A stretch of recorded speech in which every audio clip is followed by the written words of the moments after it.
see we got our light on, so I'll call this board meeting to order. And we'll begin with the Pledge of Allegiance. Let's stand for the Pledge of Allegiance by Joanna Bryant, and the invocation by Pastor David Cross. I pledge allegiance to the flag of the United States of America and to the republic for which it stands, one nation, under God, indivisible, with liberty and justice for all.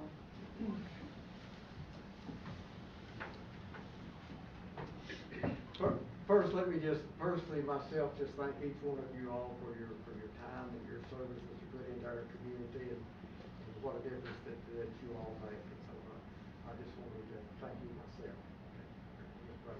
Father, we come to you, Lord. First of all, we just want to thank you and praise you and glorify you. And God, just thank you for loving us and caring for us and promise us to be our each and every need. And God, we just can't comprehend the love that you have for us. God, you demonstrated your love for us, and you sent your Son into this world to suffer and bleed and to die and to pay a price that we couldn't pay. So, God, we just give you all the glory for it all, and the praise belongs to you. Father, we come to you just thanking you once again for the members of this board, the ones that serve and give their time and their talent because of the love that they have for our community. And God, what a difference that they are making. So, God, we just lift each one of them up to you. God, we ask your blessings upon them and their family. God, just continue to give them the wisdom and the knowledge of God, what our community needs and how best to serve and to meet the needs that are represented here. So, God, thank you for each one. And God, once again, we thank you for Jesus, and we ask these things in your name all over the Thanksgiving. Amen.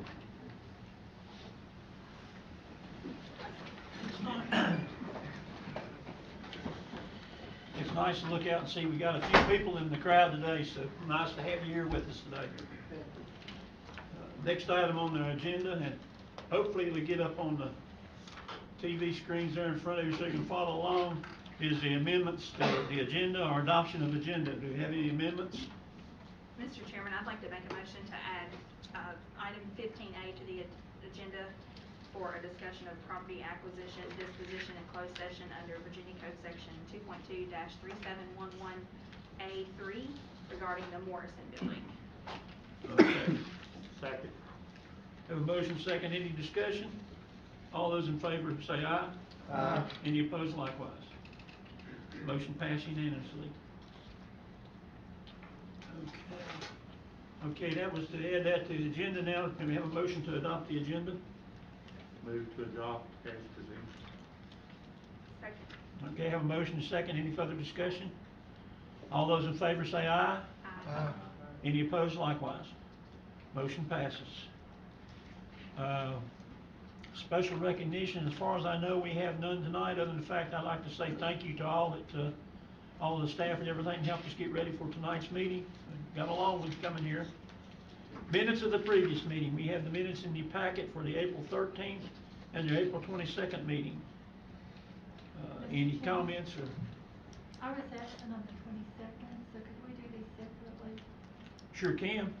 The minutes of the April 13th meeting. Any changes? Do we have a motion to approve the 13th? Mr. Chairman, I have a correction to be made. Referencing page 33 on the April 13th, there's a misspelling of my last name. I mean, it's the only one I found. And not to be picky, but that should be corrected, I guess.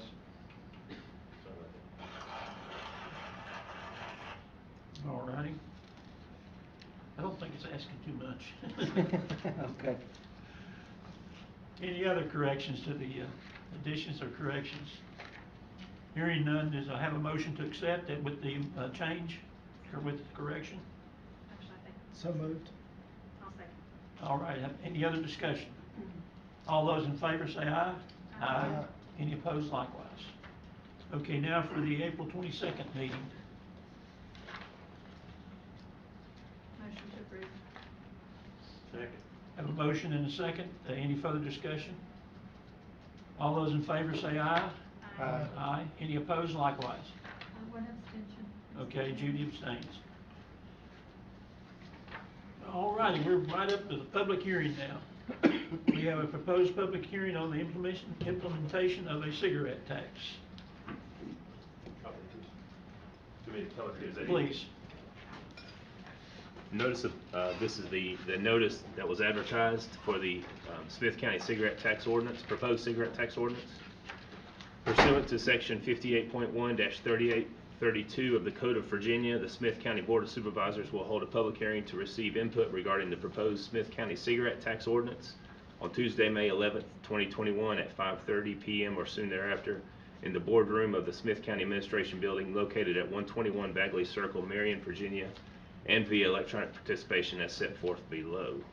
The proposed ordinance would impose a tax of 40 cents per package containing 20 cigarettes, or 2 cents for each cigarette contained in the packages of fewer or more than 20 cigarettes, sold within the county beginning January 1st, 2020, as allowed by section 58.1-3830-C.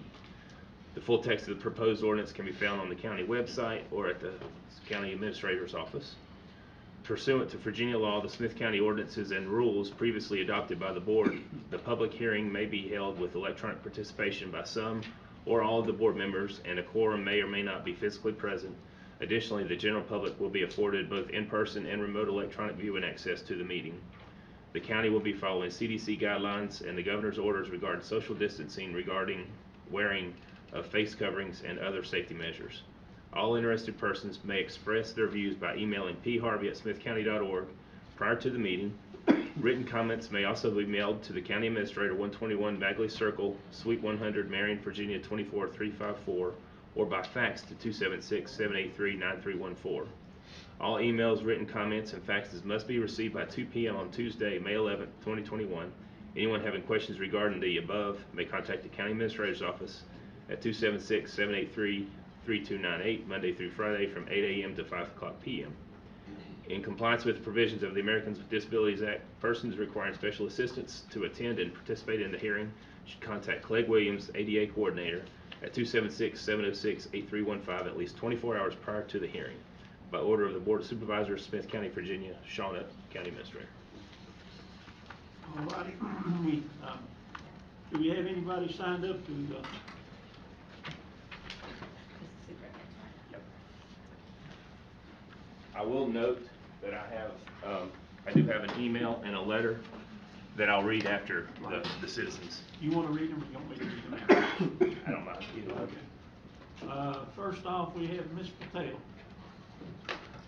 Mr. Patel, I'm sorry. Yeah. Okay. State your name and address for the record, please. My name is Dharmendra Patel, and my residential address is 104 Terra Court, Delville, Virginia. But I also own a business in Atkins, the Atkins Grab and Go, the convenience store and gas station. So I heard of this proposed cigarette tax increase.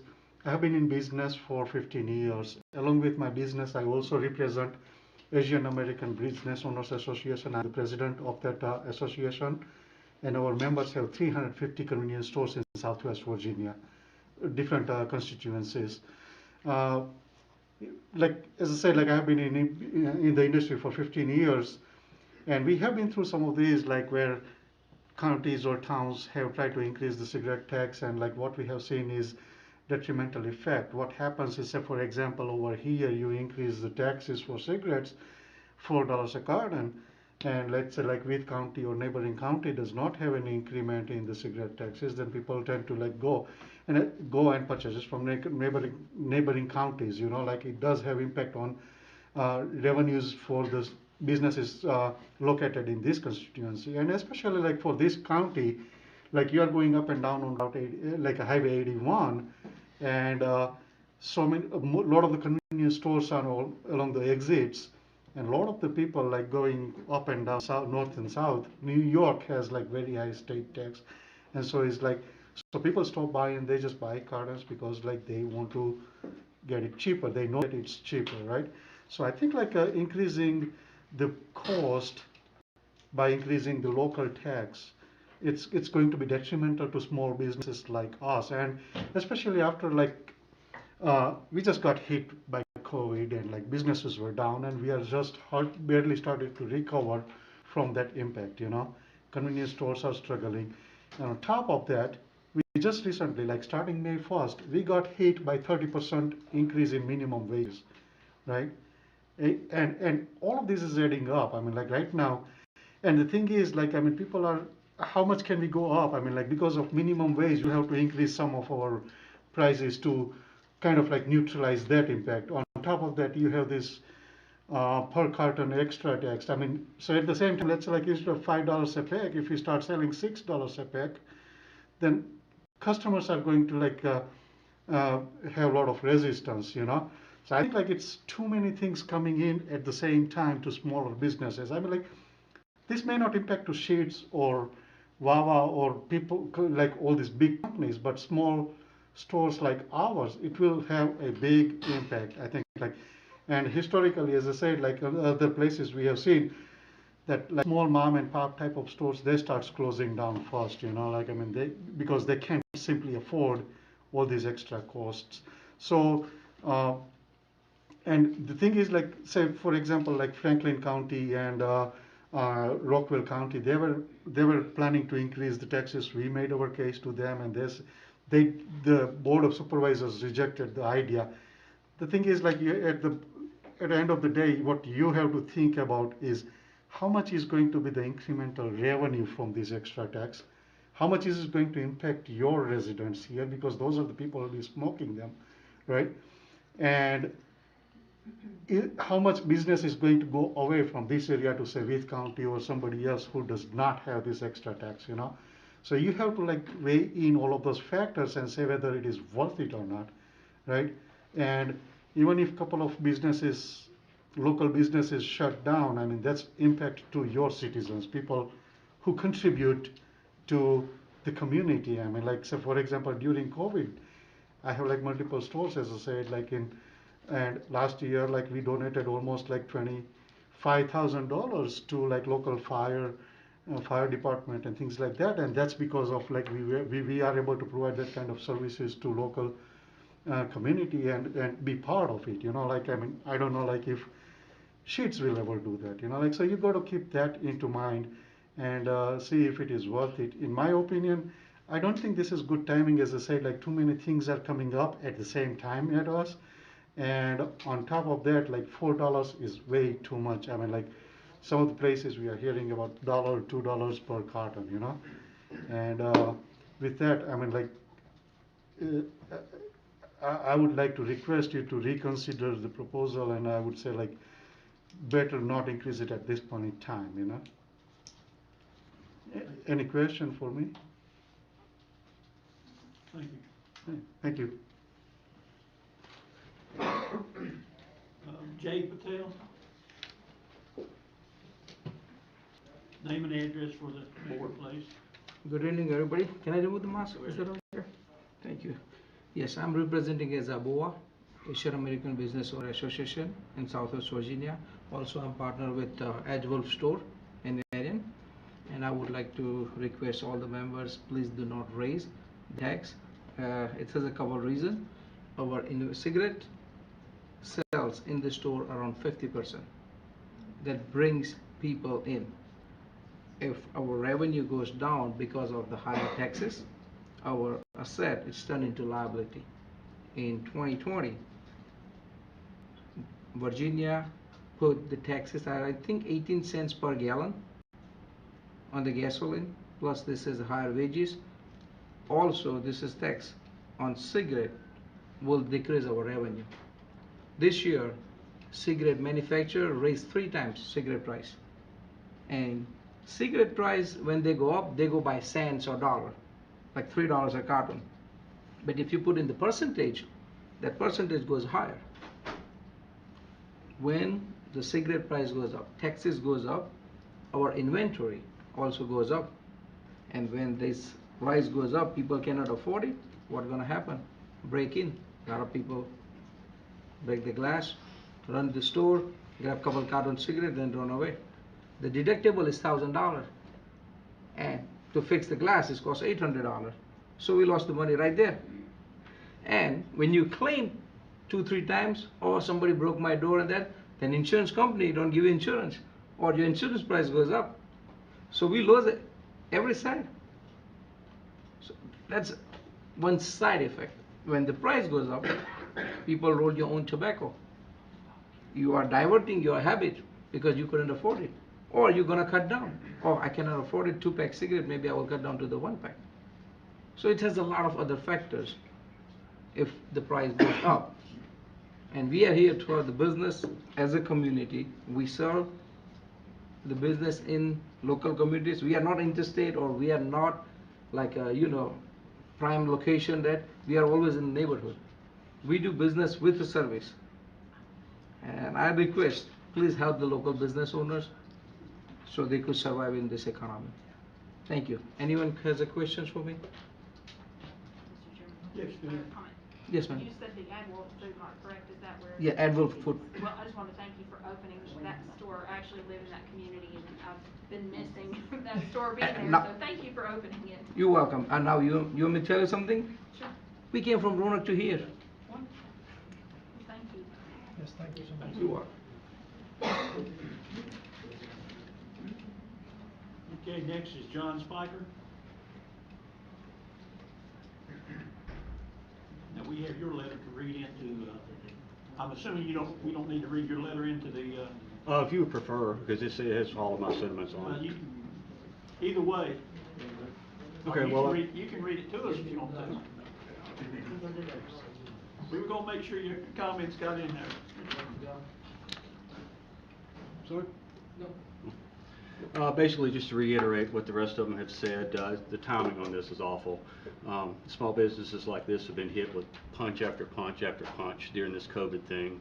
I'm a general manager in charge of 3 convenience stores, and right now, one of them is out of fuel because we can't get the drivers up. We're losing revenue in every way we possibly can already. It's just been blow after blow. Labor costs are increasing exponentially. And this tax on these cigarettes, it's just one more thing that's going to result in reduced consumers coming in. And like Mr. Patel said, it's a small county. The only thing going to happen is they're going to move across the border, and they're going to buy it that way as well. The timing on this, I think, couldn't be worse. And I think we've kind of suffered enough. If we could just have some time to stabilize before anything new is added to us, it would be phenomenal. That's really all I have. Any questions? Any questions? Thank you. Thank you.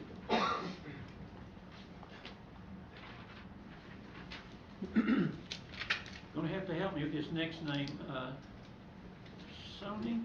Yeah. I represent 2 people on that list. I represent Naina Shoney and Arpit Sony. I'm Arpit Sony, that's Naina Shoney, he's my dad.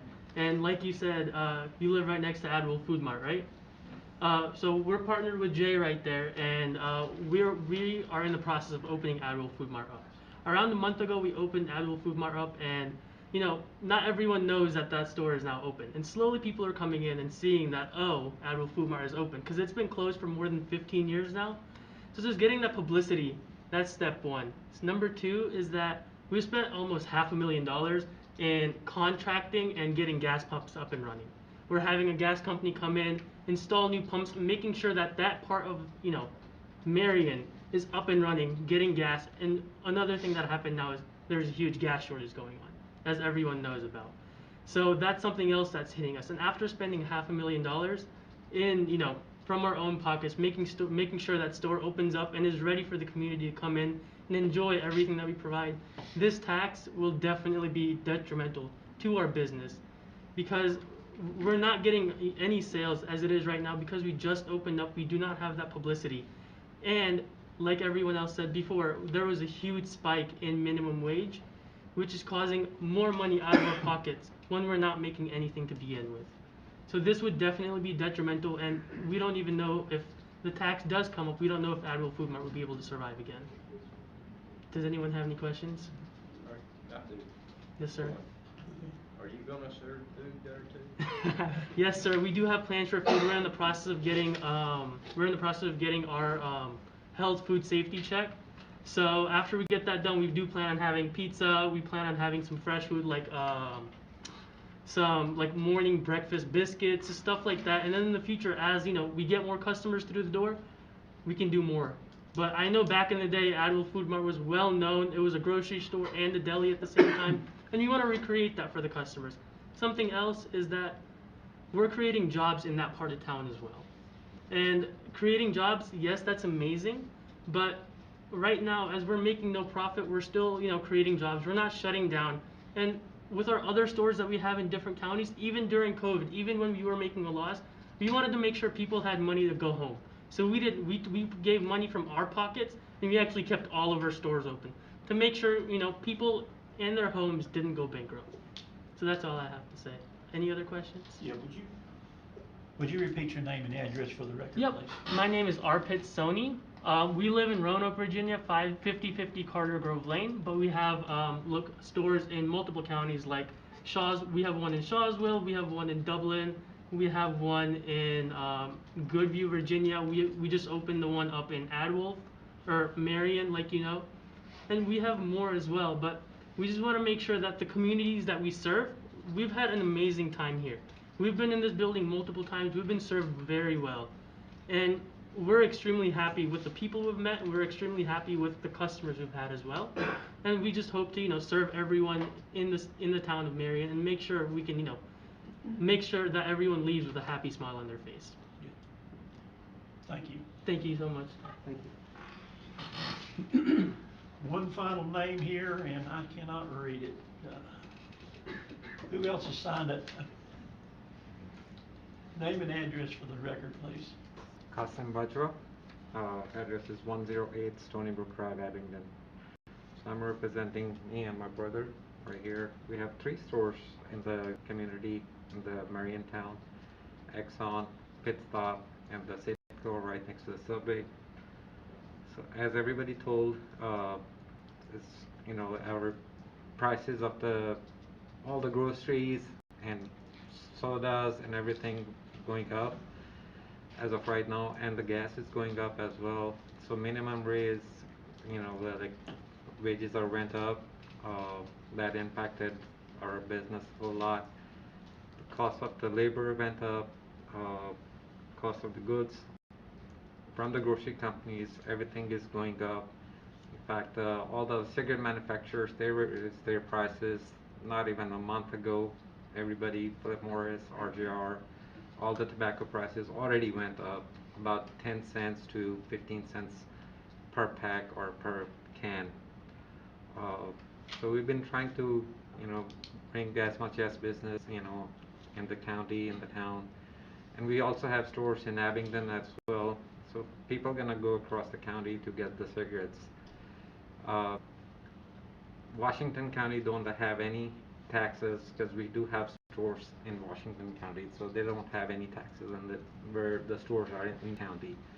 Town of Abingdon, they do have the tax, but not that much. It's about $2.50 per carton, or I think $3. $3.50. So, but they're just stabilized there about 2 years now, but they're not raising their taxes at all right now. So we request the board to, not to put that $4 tax on the meal. Any questions? Go ahead. You mentioned that Washington County is not raising theirs. Have you talked to them recently? We haven't received any letters or anything from them yet, but we haven't heard anything from our cigarette reps as well. Because if anything happens, they do inform us if they raise up the tax in the Washington County. But as of right now, the Washington County, they don't have the tax. The stores which are in the county, not in the town limits. But in the county limits, there's no tax for the Washington County. It's just a town of Abingdon, that's it, or the Bristol, they have the tax. But Washington County itself, they don't have the tax on it. All right, thank you very much. Thank you. Can I make one small comment? Yes, back up to the mic. Thank you. I won't take more than a minute. But one thing I would like to mention is that reason for increase in minimum wage was to improve the livelihood of people at the bottom, right? And if we start increasing taxes and prices and everything else, right? People who are making like $8, $9, now they will be making $10, $11. But guess what? All of their money will be going towards essentials like same hole that they were if we keep increasing the prices and inflation goes up, right? So what's the advantage then? Like, will we be going to $15 and $17? Then again, it will be the same thing. So I guess like we need to come out of this cycle of increasing the inflation, and we need to like increase the minimum wage to get people's life better, you know. So I think like it is like kind of like on one hand you are giving it to common people, and then on the other hand you are taking it away from them. And I'd like to see somebody break that chain. Thank you. Anyone else wishing to speak on the subject that didn't sign up?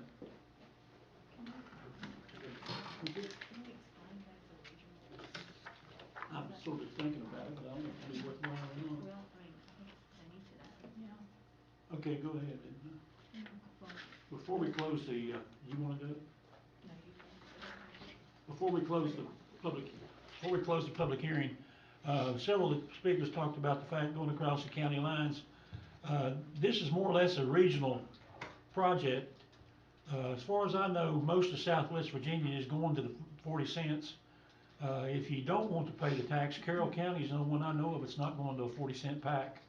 So, if you haven't heard from Washington County yet, they're talking about it also. If you haven't heard from Wythe County, they're on board. Grayson County's on board. So, it's not just Smyth County that's raising this.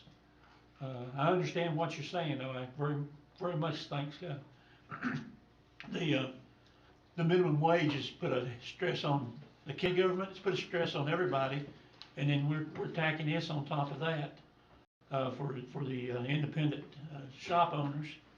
And I like the idea. Somebody's got to break that cycle, keep adding on. You know, here at the county level, we talk about we give a raise and then we increase the cost for the employee their health insurance.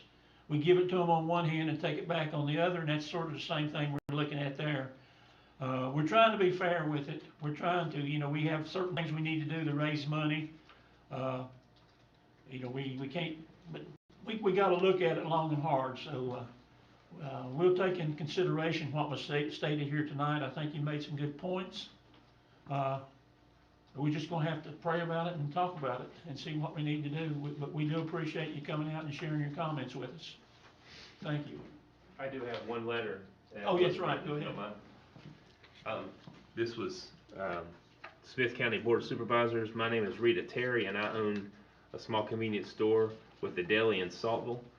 It's been a struggle to keep my store operating through this pandemic with shortages, erratic delivery, employees who quit because they were afraid, and people who will not work because of all the free government handouts, not to mention the significant increase in minimum wage.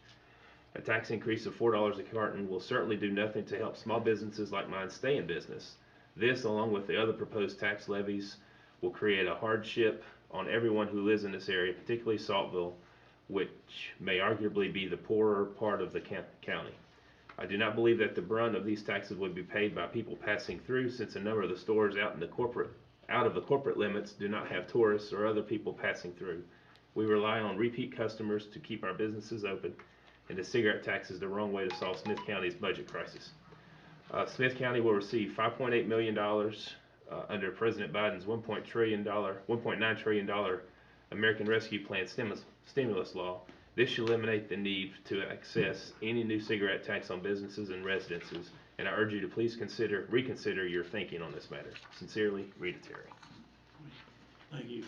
Once again, anyone else want to comment? Mr. Chairman?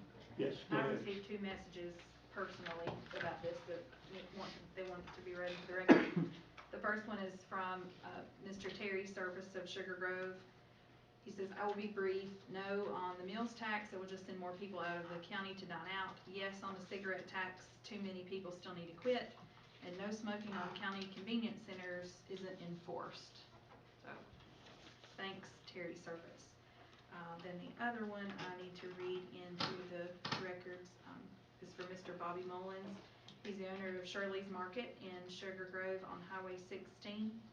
And he was unable to be here tonight because of an illness, so I told him I would read his email into the records. Dear Board of Supervisors, I'm writing to you in an appeal to urge you to vote no on the proposed new Smyth County cigarette tax of $4 per carton. I present you with the following factual information that I hope will dissuade you from approving this asinine idea. Petersburg, Virginia has approved this tax. Hold on a second. Petersburg, Virginia has approved this tax and in turn lost 11 convenience stores due to it.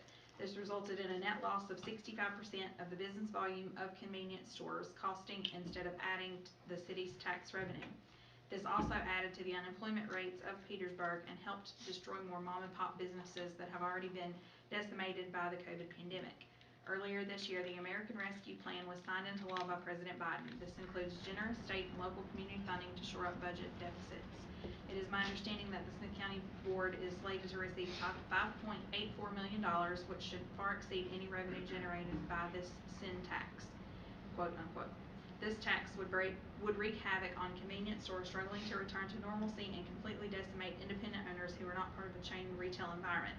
I speak as an owner who has chosen to locate my business inside of Smyth County, moving here from another county in order to serve a community that I have grown to love and has in turn embraced us as owners and a family. The location of our county in proximity to other states and the quick access to other counties provided by Interstate 81 further provides reason to vote no on this absurd idea. Currently, there is not another county in Southwest Virginia looking into the premise of damaging a recovering economy. With Grayson, Washington, Tazewell counties are reaping the benefits of bloodletting caused by the passage of this tax. All can be accessed by vehicle in a 20-minute average. Also, North Carolina and Tennessee would further become the state of choice for our residents to spend their money. 15 years ago, I spoke out very defiantly against the selling of this county's community-based hospital and what fallout would be from that. My fears turned out to be right, as this county lost service lines that are now only available in neighboring counties or states. Unfortunately, Smyth County will never have another child born in Smyth County Community Hospital. Now, with the idea of taxing our residents, we are further encouraging a migration of our populace and their earnings. How absurd is that? Sincerely, Bobby Mullins, owner of Shirley's Market. That's the only comments I received. Alrighty, hearing and no one else wishing to speak, no one else got any emails, I'll close the public hearing on the cigarette tax.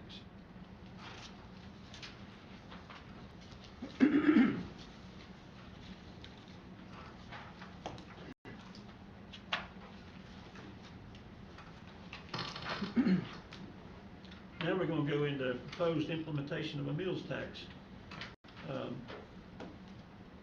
I guess that's going to be Lisa for that. Page 52 of your agenda, there's a notice of public hearing, Smyth County Meals Tax Ordinance. Pursuant to section 58.1-3833 of the Code of Virginia, Smyth County Board of Supervisors will hold a public hearing to receive input regarding the proposed Smyth County Meals Tax Ordinance on Tuesday, May 11, 2021 at 5:30 p.m. or soon thereafter in the boardroom of the Smyth County Administration Building located at 121 Bagley Circle, Marion, Virginia, and via electronic participation as set forth below. The proposed ordinance would impose a tax of 6% for all prepared and ready-to-eat food and beverages sold within the county beginning July 1, 2021, as allowed by state law. It is collected in trust by all businesses in Smyth County that sell prepared food meals and must be remitted to Smyth County on a monthly basis. The full text of the proposed ordinance can be found on the county website, www.smythcounty.org, and or the county administrator's office. Pursuant to Virginia law, the Smyth County ordinances and the rules previously adopted by the board, a public hearing may be held with electronic participation by some or all of board members, and a quorum may or may not be physically present. Additionally, the general public will be afforded both in-person and a remote electronic viewing access to the meeting. The county will be following CDC guidelines and the governor's orders regarding social distancing, wearing of face coverings, and any other safety measures. All interested persons may express their views by emailing pharvey@smythcounty.org prior to the meeting.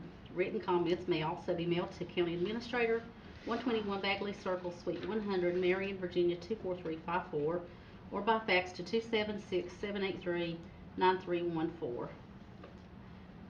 All emails, written comments, and faxes must be received by 2 p.m. on Tuesday, May 11, 2021. Anyone having questions regarding the above may contact the County Administrator's Office at 276-783-3298, Monday through Friday from 8 a.m. to 5 p.m. In compliance with the provisions of the Americans with Disabilities Act, persons requiring special assistance to attend and participate in this hearing should contact Clegg Williams, ADA Coordinator at 276-706-8315 at least 24 hours prior to the hearing. By order of the Board of Supervisors, Smyth County, Virginia, Sean County Administrator. All right. Who's going to read the rules for the public hearing? I think we need to hear them one time tonight. Apology for not reading it first. So out of the Board of Supervisors Rules of Procedures as amended March 9th, 2021, Section 5.2 deals with public hearings, in which it instate in instances in which persons address the board through the chairperson without having first been allotted a specific time on the agenda, they shall limit their remarks as follows, except as extraordinary circumstances. 1, person speaking for him or herself or his or her immediate neighborhood be allowed 3 minutes. 2, person speaking for an organization whose membership is representative of an entire district, 5 minutes. Person speaking for an organization whose membership is representative of an entire county, 10 minutes. Number 4, unless approved by a majority vote of the board, no action shall be taken by the board following the public hearing, and the issue shall be continued until the next regular meeting. All right, thank you. Do we have anybody signed up for this? We do. All righty. John Clark, would you come forward and state your name and address for the record, please? Thank you, Mr. Chairman. Name is John Clark, 2654 Saltville Highway, Saltville, Virginia. Thank you for allowing me to be here tonight. And I am speaking as a private citizen, not on behalf of the town of Chilhowee, and appreciate you all and the staff having me. I'm speaking tonight in support of the meals tax proposal for a number of reasons.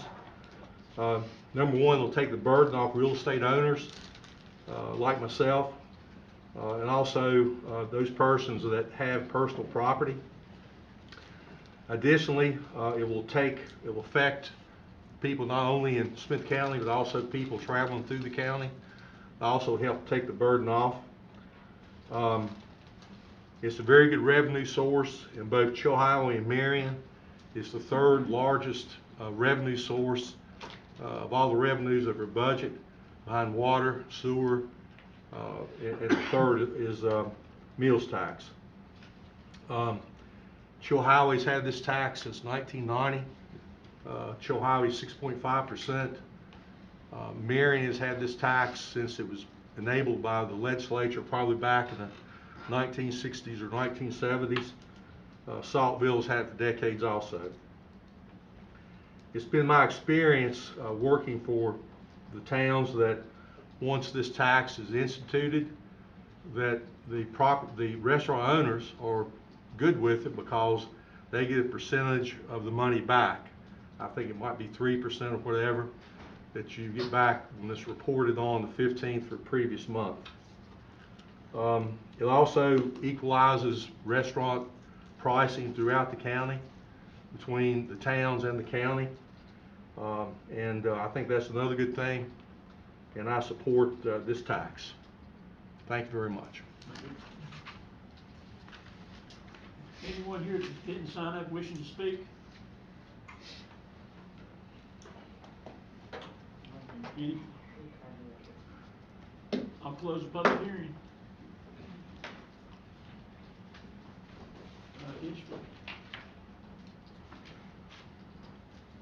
Proposed utility rate increase of 5%. For the advertisement, pursuant to section 15, we can take a break. Okay. Pursuant to section 15.2-2119 of the Code of Virginia, the Smyth County Board of Supervisors proposes to increase the rates charged for water and sewer services within the Smyth County system Effective July 1st, 2021. You have a summary of the rates. They're on the board, so I won't read through those, but basically a 5% across the board rate increase. A public hearing will be conducted by the Smyth County Board of Supervisors on Tuesday, May 11th, 2021, beginning at 5:30 or shortly thereafter in the Board of Supervisors meeting room, 121 Bagley Circle, Marion, Virginia. A copy of the present and proposed rate schedules is on file at the Smyth County Administrator's Office, 121 Bagley Circle, Marion, Virginia, and can be viewed between the hours of 8 o'clock a.m. and 5 o'clock p.m. Monday through Friday. At this hearing, subject to the rules and procedures of the Board of Supervisors of Smyth County, Virginia, any person may appear and state his or her views thereon. In compliance with Americans with Disabilities Act, persons requiring special assistance to attend and participate in this hearing should contact Clegg Williams, ADA Coordinator at 276-706-8315, at least 48 hours prior to the hearing.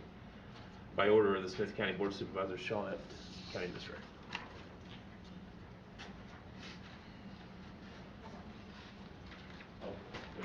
No one was signed up to speak. No one wishes to speak on the subject. Do we have any correspondence, any emails, or anything we need to read in? No, sir. Anybody on the board have a comment to make? Hearing none, I'll close public hearing.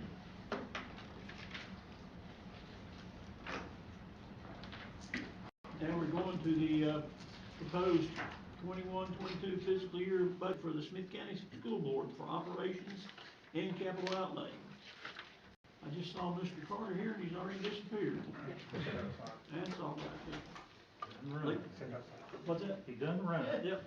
Lisa, if you'll read Certainly. Notice of public hearing on the Smyth County School Board budget for fiscal year commencing July 1, 2021 through June 30, 2022 on May 11, 2021 at 5:30 p.m. This budget synopsis is prepared and published in accordance with Section 15.2-2506 and 22.1-93 of the Code of Virginia of 1950 as amended. The budget has been prepared and proposed on the basis of estimates made by Smyth County School Board. The adoption of this proposed budget shall require a monthly appropriation by the Smyth County Board of Supervisors as required in Section 15.2-2506 for any contemplated expenditures. The Smyth County Board of Supervisors will conduct a hearing for the purpose of receiving public comments on the proposed school board budget for the fiscal year beginning July 1, 2021. The public hearing will be held in the Board of Supervisors meeting room, 121 Bagley Circle, Smyth County Office Building on May 11, 2021 at 5:30 p.m. or soon thereafter. Subject to the rules and procedures of the Board of Supervisors at the above mentioned day, time, and place, any citizen of Smyth County may appear and express their opinions. A full copy of the proposed Smyth County School Board budget is on file at the office of the County Administrator, 121 Bagley Circle, Suite 100, Marion, Virginia, and may be viewed online at www.smithcounty.org. By order of the Smyth County Board of Supervisors, Sean Up, County Administrator. All righty. We mentioned school board budget, and school superintendent ran out of the room, so sort of scares me a little bit. At least he came back. But he did come back. So, Dr. Carter, you want to come forward and speak a little bit on the budget? I'll be I'll glad put you to. on the spot here a little bit. Sure, I will be glad to.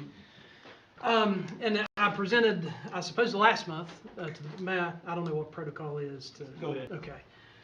Presented last month regarding the budget, and again, collaboration between the Board of Supervisors and the school board, and additional state revenue coming in, we were able to work on the teacher salary scale end, and with your all support, working on the insurance end too. And we're pleased, you know, with the budget as we move forward, being able to provide and really address both ends. We had from a comparison standpoint, we had a significant deficit in compared to surrounding counties with our family insurance plan. And with the additional revenue coming, being proposed contribution by the Board of Supervisors, we've earmarked all of those funds to help with the insurance costs. So that will certainly impact our families that are taking the insurance. But lots of initiatives, the beginning of the $11 per hour minimum wage, that will begin with our employees that do qualify there beginning July 1 as opposed to waiting until January 1 of 2022. And some new positions that we do have to add according to standards of quality, a guidance position, is one, and we are expanding our nursing program to include a part-time nurse at Sugar Grove as well. So lots of movement within our budget. But I'll be glad to answer any questions you may have. Anybody have questions? Did anyone sign up to speak? Okay, anyone in the room wanting to speak on this? This is your chance to say something. Mr. Chairman, it's just a insignificant, but Yes, yet ma'am. an important question of Court. Yes, ma'am. I know in the midst of COVID, things have been rearranged tremendously. Yes, ma'am. And as things have transpired, do you know how many homeschool students there are in Smyth County? Close to 200. 200? Yes, ma'am. And we had some transition away as COVID occurred, but most of those were home instruction prior to COVID. We have a large population of home instruction students in Smyth County. Okay. And what's the total in-school population? Like the total number of students in the class? I understand. Yes, ma'am. We budgeted for 4,032 this year, and next year we have budgeted for 3,915. Okay. Do you anticipate any increase in this homeschooling? That's a very good question, and I like to. There are a lot of things we have to predict out for a lot of different reasons, especially from a budget standpoint. I know it's a moving target. Sure. But it's something we're charged to calculate. And Region 7, which would include Radford City to Lee County to Bristol City, we're all participating in the Region 7 Virtual Academy, which will give, and our board approved the criteria for students to enroll into that program. And the way that works is if you are a student and you meet the eligibility criteria for participation, you can obtain your education through Smyth County Schools through two online programs. One is Virtual Virginia, the other is Edgenuity, and that's two online type programs. Now, it's not what we've been offering. We've been offering synchronous learning where you had a teacher live in front of you, and it's worked quite well, but this one would be an asynchronous option, so more of a module-driven approach. So we will have youngsters that will want to, parents will want to apply for that and qualify for that program. Now, the interesting piece to that is there's a cost for participation, but we also receive the ADM, so there is financial gain for Smyth County Schools and the county for students to go to that. Now, there is a loss because we have to pay for the program, but we'll retain approximately 2/3 of the state revenue if we have students participate. So it's a good solution for us. It keeps our youngsters under our fold, I suppose, as opposed to being pulled completely out and going the home instruction route. So it's a good option for some of our families. Just two more small. Sure. I know you gave this to the board previously, but what is the per student cost? Is it 13, 15,000? You had that. I know we've got it. Yeah, I'll have to. And while we're getting Yes, to ma'am. Dr. Carter. Yes, ma'am. I know there's been some new state guidelines that have come down, and I've heard parents and Yes, ma'am. extremely concerned. Yes, ma'am. Where some students are involved in dual enrollment, and there's this movement to make equality and to not to narrow that gap and to not give certain students higher level classes. Math classes, is that what you're talking about? Yeah, Yes, ma'am. so is that Yes, gonna ma'am. be implemented? You know, there's lots of research there. Department of Education has put together a committee to study, but there's nothing definitive coming out right now. I anticipate strong opposition to that at both state and local levels. But again, right now it is just study. It's gained a lot of momentum from a newsworthy standpoint, but there has not been momentum as far as changing a curriculum at this point. But it is being studied, and again, at the state level, not the local level. Yes, ma'am. But it kind of comes as a mandate down to the locality. If something were to happen, the state sets the criteria for curriculum. And Yes, I ma'am. noticed Fairfax County's in rural discussion about that right now. Yes, ma'am. So I was just wondering how Yes, that's ma'am. going to affect us. Yeah, we're in a wait and see at this point to see what, and there will be public comment at some point coming up, Ms. Wyatt, but it's just not to that point yet.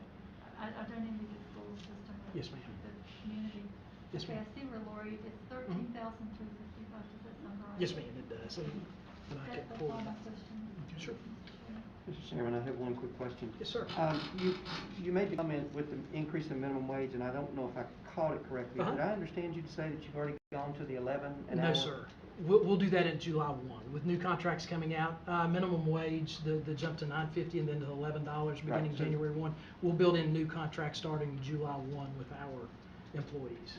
Correct, so to- you'll be about 6 months ahead of that? Yes, sir. Okay, that's Yes, what I sir. thought I Yes, heard. sir. I just wanted to make sure I didn't Yeah, catch that correctly. Yes, sir, and with the jump to minimum wage that just occurred May 1, we waited until May 1 to make that happen. So we had a dual contract. Our employees would work till the end of April, then transition to the new minimum wage May 1.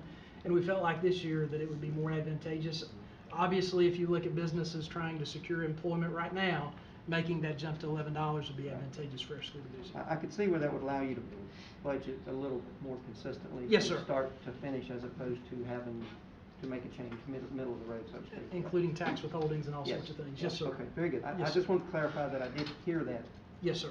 correctly. Yes, sir. So, and I applaud you for doing that. Thank you. This is not a budget question. Yes, sir. But, I hear a lot in the news about the 16-19 project. Yes, and sir. How it affects curriculum. Where we stand on that in this county? You know, there's been nothing come down, anything regarding that from a curriculum standpoint. It's kind of like what Ms. Wyatt was saying, that media is running with a lot of stories right now at the national level and more at a state level, but we're not seeing any change in our curriculum at this point than you've seen in a number of years. There's no push by our board or anything? No, sir. Okay. No, sir. Absolutely not. Thank you. Yes, sir. Mr. Chairman, I have one question. All right, go ahead, Lori. Dr. Carter, I know Yes, you've ma'am. talked about this before, Sure. but just for public knowledge. Yes, ma'am. With the cost of insurance, I know one of the big burdens on the teachers was having to have a second job just to pay for their insurance. Yes, ma'am. With the changes that are being implemented this year, is that gonna take some of that pressure off? I think it will, and I'll be glad to share the cost analysis If you with don't you. mind, I would be go over that one more glad time. I to. know you did before, Sure. but- So what we tried to do, and I'm going to give you percentages and then total cost, okay? And we offer the 500 plan, the 1,000 plan, and the high deductible plan. So I'll target the 1,000 plan just because it's a medium plan.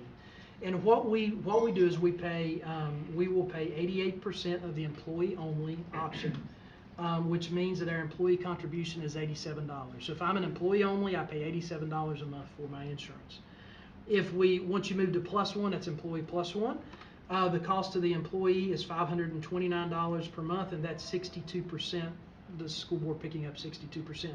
That will mean going into FY22, the employee will save $63 per month. So there's $63 savings per month per employee.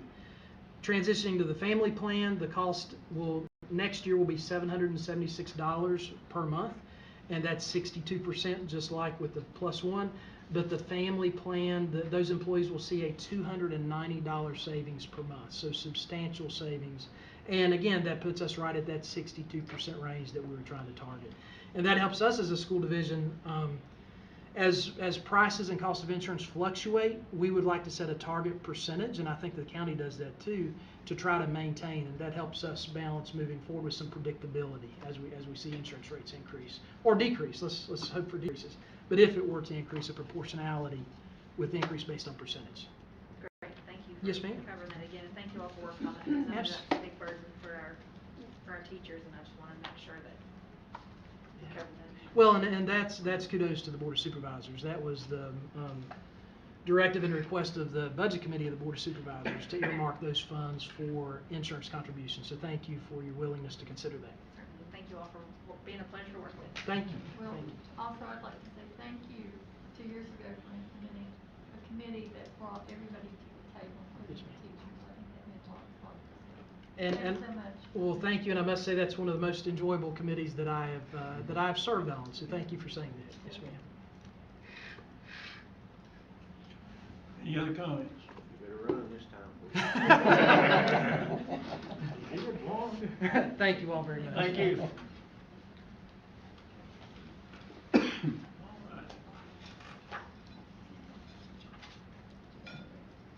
Now the proposed fiscal year budget for Smyth County operations and capital. Number 5 of 5. Pursuant to section 15.2-2506 of the Code of Virginia 1950 as amended, a public hearing will be conducted by the Board of Supervisors of the on the budget for informative and planning purposes in the Board of Supervisors meeting room, Smyth County Office Building, 121 Bagley Circle, Marion, Virginia, on Tuesday, May 11th, 2021 at 5:30 p.m. or soon thereafter, at which time any citizen of the county shall have the right to attend and, subject to the rules and procedures of the Board of Supervisors, state his or her views. The budget is for informative and fiscal planning purposes, and we will not be approved, adopted, or ratified by the Board of Supervisors on Tuesday, May 11th, 2021. The budget that was advertised does have a total revenue, the current revenue showing as $100,809,767 compared to the proposed revenue for FY22 at $94,794,829 for a difference of $6,014,938 lower. Same sign on the expenditures, being a balanced budget. Tax rates for 2021. In preparation of the above budget, the Smyth County Board of Supervisors proposes the following tax levies pursuant to Code of Virginia Section 58.1-3001 ex sequential. The board proposes to readopt the real estate levy on all taxable real estate located in Smyth County, Virginia, including equalized real estate where applicable, a unit levy of 74 cents per $100 of assessed valuation.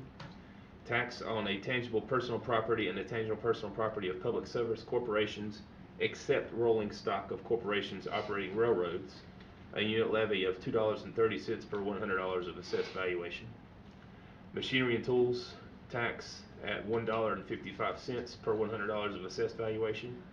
Tax on category 23 items such as trucks used in interstate commerce over 10,000 pounds, a unit levy of $1.55 per $100 of assessed valuation. Tax on merchants capital, a unit levy of 40 cents per $100 of assessed valuation. Airplane tax of $1.40 per $100 of assessed valuation. A proposed tax on prepared meals, a unit levy of 6%, and a proposed tax on cigarettes at 40 cents per pack purchased. The proposed FY21-22 budget also includes a proposed 5% increase in water and sewer utility rates. By order of the Smyth County Board of Supervisors, Sean Utt, County Administrator. Alrighty, we've had one person sign up on this one, John Clark. I'm sorry, Mr. Chairman, I thought I'd just sign up for the meals tax. Okay.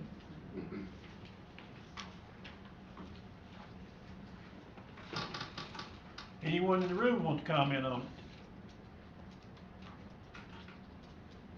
I mean, it's $100 million we're spending, $94 million we're spending of taxpayers' money. Nobody wants to comment on it.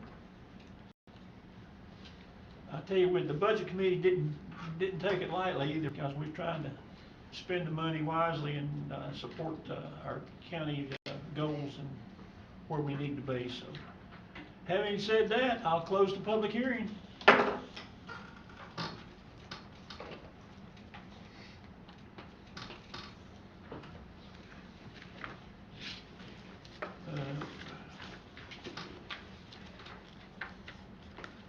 We're back to item 6 now. We finally get into our financial report. Mrs. Lisa Richardson.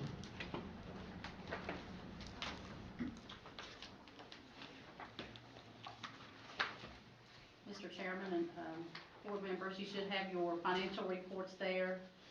We'll start with the revenue summary. This is revenue collected through April 30, 2021. It's broken down by fund. If you go to the final page on page 9, there's a total for all funds. We have a current fiscal year budget of $100,476,546.15 with a current revenue through April 30 of $6,023,135.67 collected. A year-to-date collected of $78,024,500.93, leaving the remaining balance at $22,452,045.22. That's the revenue. The next report there is the expenditure summary, again through April 30. broken down by fund, and if you go to the last page, there are totals for all funds.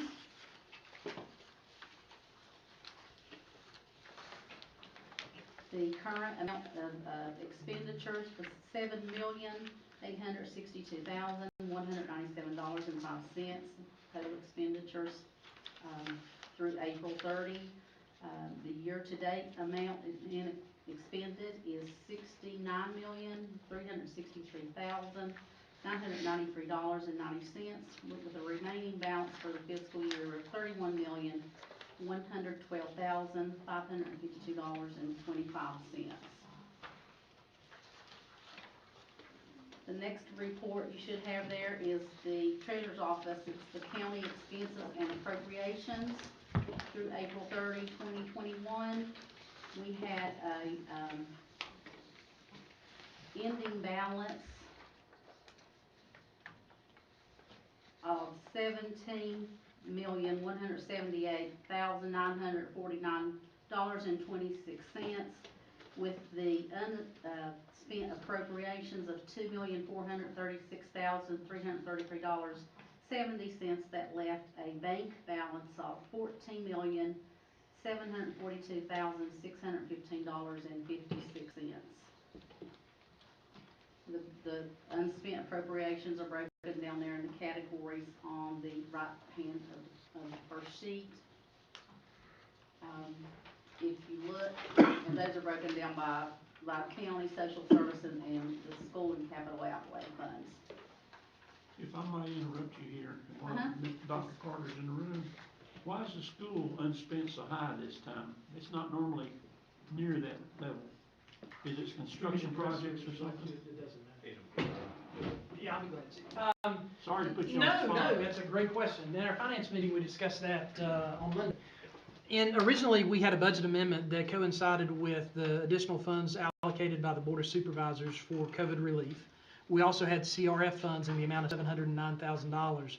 Plus, there was a GEARS Act appropriation from the state for $220,000, catch me off guard here a little bit, $223,000 or $227,000.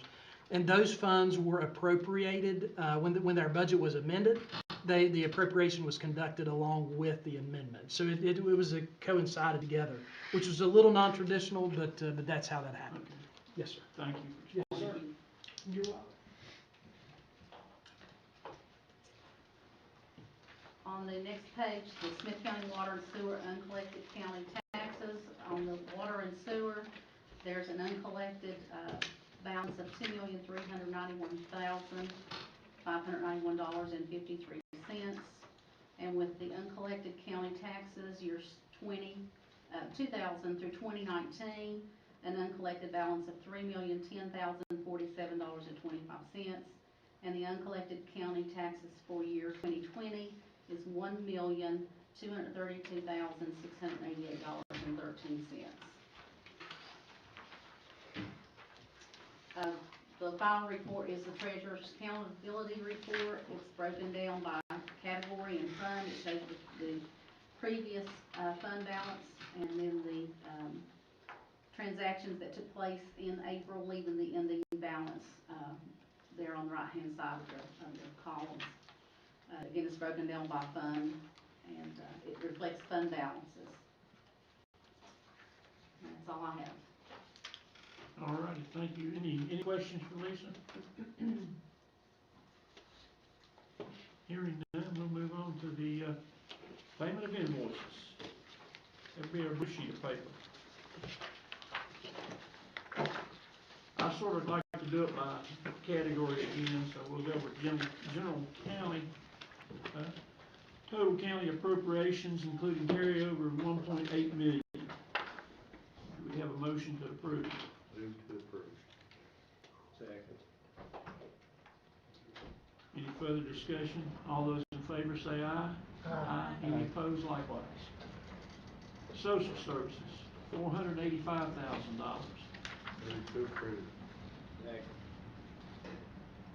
Any discussion? All those in favor say aye. Any opposed likewise? School operating funds. Total school operating funds of $5,245,000. Move to approve. Second. All those in favor say aye. Aye. Any opposed likewise? Abstain. Okay, 6-0 and 1 abstention. School debt and capital outlay, $243,000. Move to approve. Second. Any discussion? All those in favor say aye. Aye. Any opposed likewise? Unanimous. 1 abstention. Sheriff's Fund 746, $20,911. Move to approve. Second. Any discussion? All those in favor say aye. Aye. Any opposed likewise? Unanimous. Sheriff Fund 748, $7,635.44. Move to approve. Second. Any discussion, questions? All those in favor say aye. Aye. Any opposed likewise? Recovery Court, $30,581.98. That's high this time, man. From what it has been, I think, yeah. Move to approve. I'll second. Any discussion? All those in favor say aye. Aye. Any opposed likewise? I believe it's unanimous.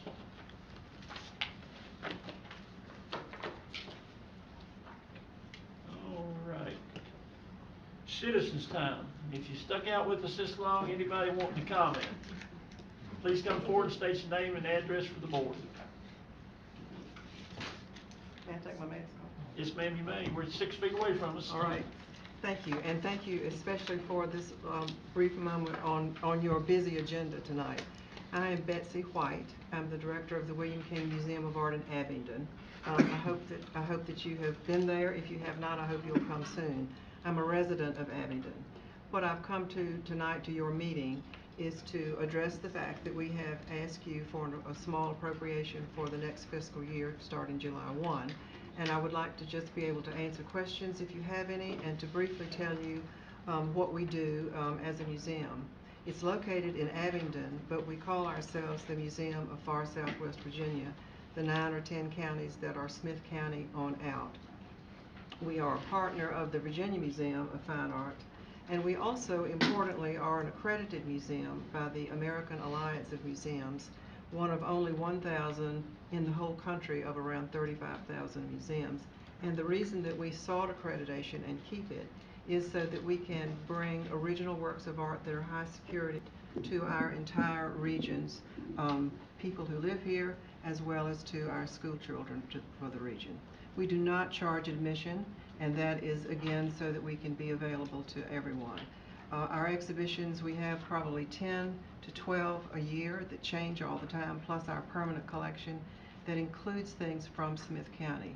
Our exhibitions are top-notch, I have to say, and they have, upcoming this fall is one that's traveling from Italy, a 17th century exhibition of the art of Bernini and the Baroque period, which is an extraordinary opportunity for us all. That's because we are accredited.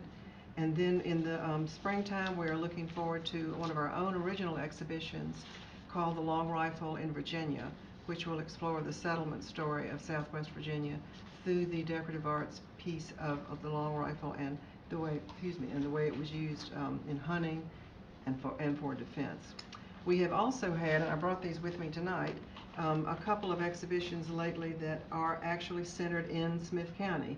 This one was called Superabundance, and it dealt with Laura Copenhaver and the Rosemont Industries earlier in the 20th century. It was a wonderful exhibition. And then about several years ago, 2006, we had one on Sherwood Anderson and the American Moderns, and it was also an extraordinary exhibition.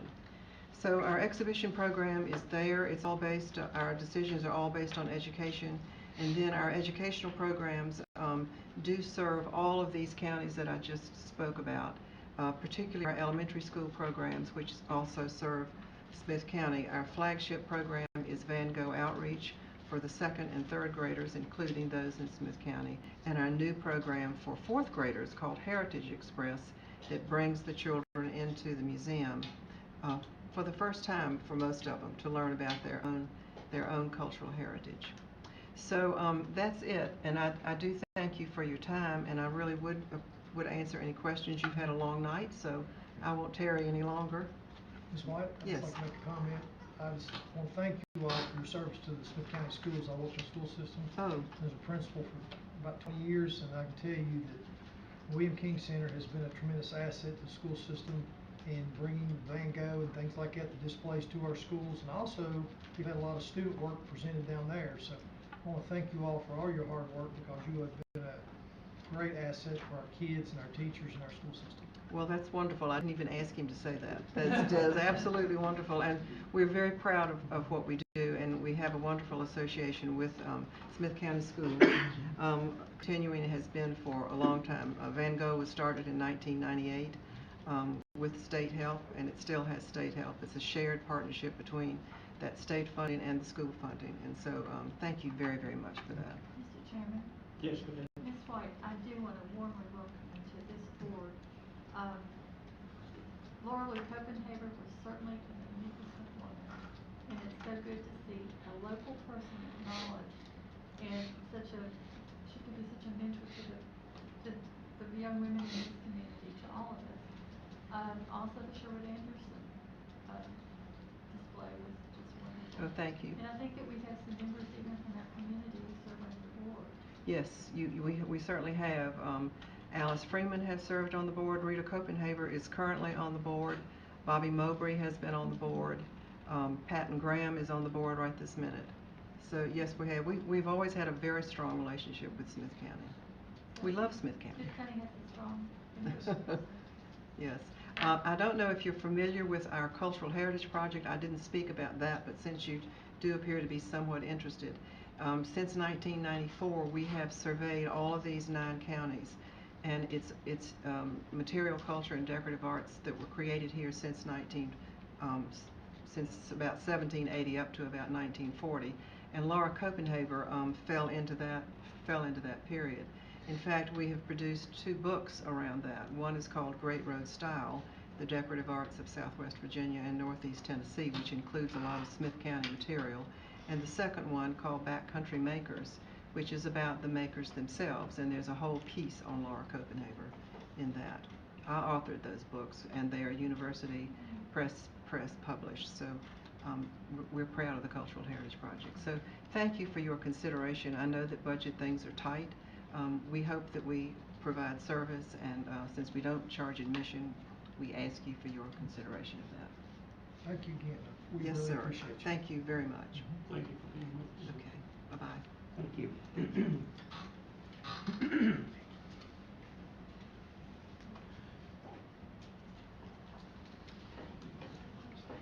Any other presentations? Getting into old business now. Planning Commission recommendation.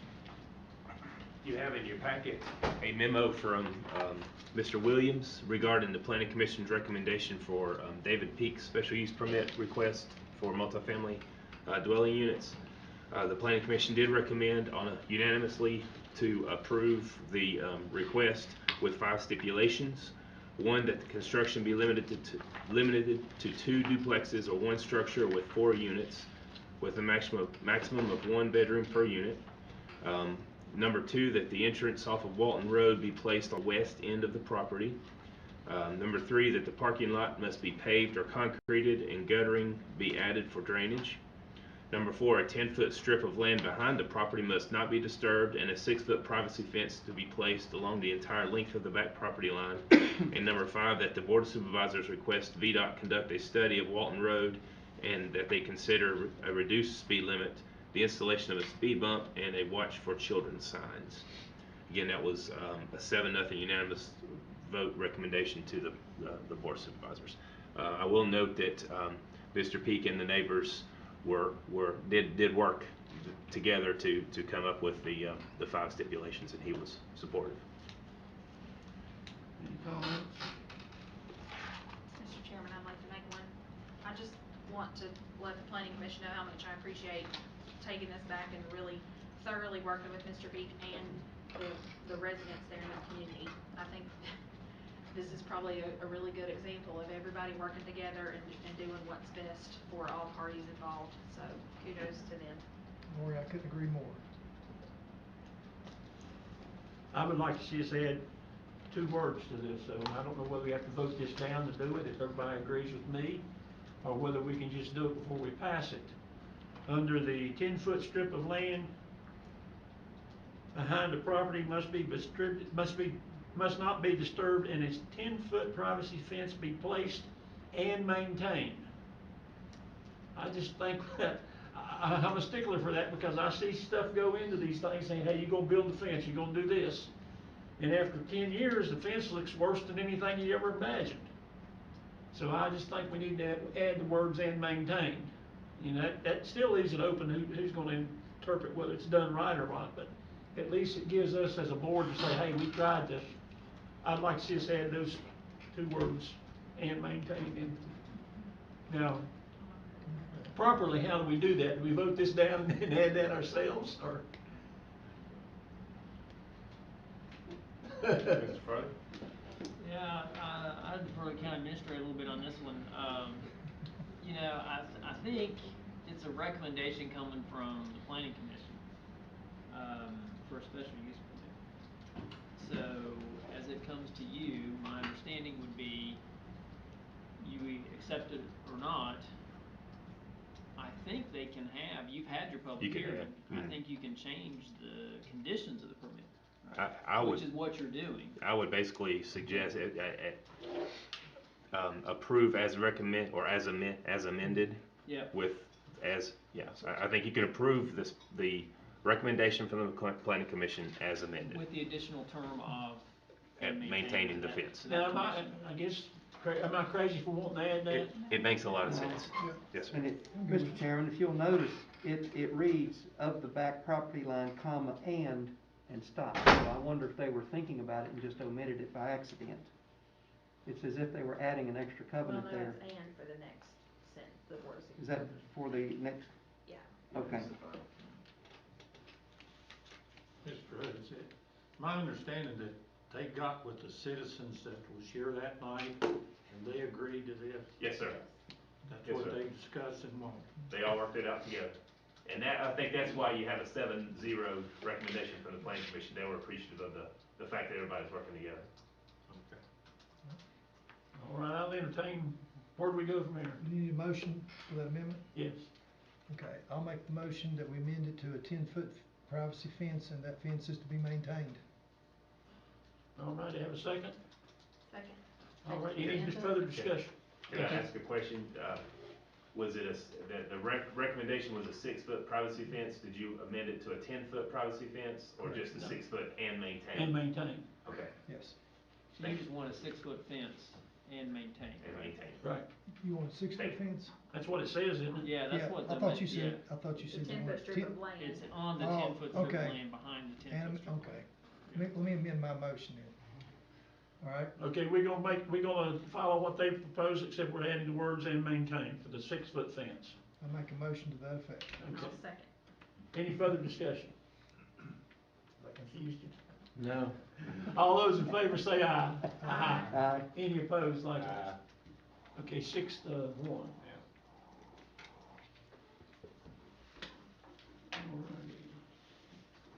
Committee recommendations. We're starting off with the big one, Broadband and Telecommunication Committee. Okay.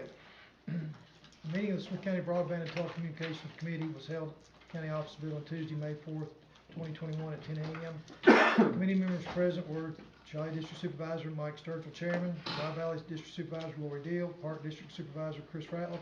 Staff members present were County Administrator Sean Utt, Assistant County Administrator Lisa Richardson, Administrative Assistant Paula Harvey, and Economic Development Assistant Kendra Hayden. Others present were Brian G. Tew, Director of Business Development with Thompson & Litton, and R. Kelly Haga, Senior Project Manager of Thompson & Litton. Chair, District Board Supervisor Mike Sturgill called the meeting to order at 10:05 a.m. County Administrator Sean Utt presented the following for discussion. Thompson & Litton presentation. The county has invited leaders from Thompson & Litton to discuss their experience in broadband and telecommunication projects, as well to what may help Smyth County in the process. In preparation, provided them with the regional broadband management team's discussion that resulted in the recently approved project to bring broadband service to Smyth and Washington counties. Mr. Brian Tew and Mr. Kelly Haga from Thompson Litton presented information to the committee regarding broadband and cell service expansion opportunities. Mr. Tu led the conversation, explaining the details needed to be for continued expansion of broadband, and further explained that cell tower additions could be considered where fiber is in place. Additionally, Mr. Tu indicated that the $195 billion has been dedicated to broadband expansion through the recently approved stimulus program, and that time is of the essence to complete the needed broadband plan to access these funds. Economic Development Assistant Kendra Hayden provided a brief overview of the current status of the $40,000 planning grant awarded in 2020 and stated those funds could work well with the information Thompson Litton provided and will be utilized for the additional work needed to create the overall broadband plan for Smyth County. Discussion continued. Mrs. Deal indicated that she has previous discussions with cell service providers and would like to re-engage these conversations as the broadband plan process continues. Mr. Utt recommended to the committee advertise a request for proposal, RFP, for a long-range strategic broadband plan to be able to move the planning grant project forward. Mrs. Hayden indicated that she had a meeting with the Planning District Commission staff and will work with them to complete the process and update the committee at its next meeting. Mr. Sturgill thanked Thompson Litton for the presentation and time for the committee. No further business discussed. The meeting was adjourned at 11:12 a.m. All right. Anyone have any comments, questions? If not, we'll move to the next Budget Committee minutes. I'm going to skip down past who was Chair Charles Atkins called the meeting order at 2:45 p.m. County Administrator Sean Utz revealed the following budget amendment request. Smyth County School Fund 009, the first in a series of capital projects being fully funded by COVID stimulus funding. Rich Valley Elementary roof replacement at a cost of $219,461. Thank you. Marion High School Gymnasium install HVAC unit at the cost of $245,750. Future projects will be spaced out to minimize the effects of the cash flow since the grant funds are reimbursement based. In total, the school had been awarded $4,275,870 in ESSER II funding, with an additional round of funding coming, which will be number 3. Do we need to vote on that? I'd say just one, there's one recommendation at the end. Okay. B, the CARES Act Fund 775, the town of Marion and Chilhowie each received supplemental disbursements from State Utility Relief Fund, but the funds are required to flow through the county. Below is a summary of the additional funding for each town. Town of Chilhowie, additional $609.81, and the town of Marion, additional $2,281.88. Rural Oak District Supervisor Judy White made a motion to approve the FY 2021 budget amendment number 8 for the Smyth County School Board 009 and the CARES Act Fund 775 in the amount of $468,102.69. Dry Valley District Supervisor Lori Deal seconded the motion, and it was unanimously approved. Okay, that's a budget recommendation. Any discussion, questions? Hearing none, all those in favor say aye. Aye. Any opposed, likewise. One abstention. Or would you like for us to separate that out, or just? That's good. Okay. The committee discussed various Virginia Code sections regarding the option for the collection of delinquent taxes. Mr. Utt noted that there was going to be a topic of discussion at the next ordinance committee meeting as well. The committee also discussed the possibility of a new position for the sole purpose of delinquent tax collection, with the expectation that the position would be able to garner much more revenue than the position cost. After discussion, there was a consensus of the committee that the county needs to move forward to publish and pursue the collection of delinquent taxes to the greatest extent possible.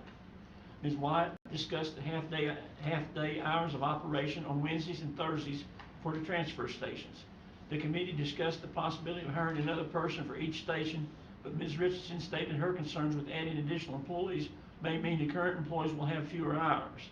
The committee also discussed the idea of having the busier stations open 6 full days per week to accommodate more users. Mr. Utt stated he would help develop an operational plan and cost estimate for that option. With no further business discussed, the meeting was adjourned at 3:33. All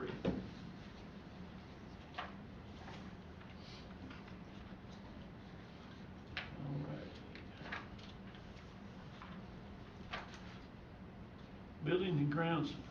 looking at the next page there, that's not what we're into next. Building and Grounds Committee minutes of the meeting are enclosed, so let's go to the Building and Grounds.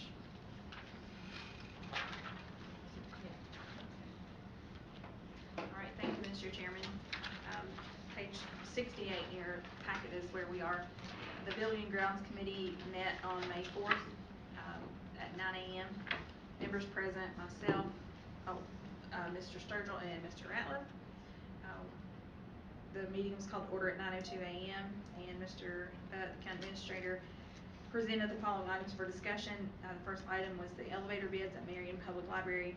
As you all know, that elevator has been down for quite some time, and when it was turned in on the insurance, the claim was denied because we were past the time limit by just a year, unfortunately. So we were not able to turn it in on the insurance. Of the bids that were presented, we had discussion of those. And of course, Miss Rose Lincolns was here from library staff, and there was, I believe, 3 bids came in. Mr. Utt reminded the committee that the town of Marion had agreed to contribute $5,000 toward the project, and he recommended that the county contribute up to $40,000 to the library and have a contract between the library and the contractors. This is largely due to the fact that since 1989, when the elevator was initially installed, the library has held the maintenance contract on the elevator, and the county has not taken the lead. Chihuahua District Supervisor Mr. Sturgill asked about the age of the elevator, and Ms. Lincoln's answered the elevator was installed in 1989. Then I actually asked about various notations requiring the disposal of the waste at our expense. Ms. Lincoln stated that sometimes they need to excavate soil from the bottom of the elevator shaft while doing their repair and install a new PVC liner and elevator jack. Mr. Utt indicated that all three bids of building permits were not covered in the estimates and would be the responsibility of the library. After all of that discussion, a motion was made by Chihuahua District Supervisor Mike Sturgill to recommend the county contribute up to $40,000 to be paid out of capital outlay funds for Smyth County Public Library elevator repairs. Our District Supervisor Chris Ratliff seconded the motion, and it was unanimously approved, and that is a committee recommendation. All right, any further discussion? Mr. Chairman, was there a contract awarded? No. What, yes, ma'am.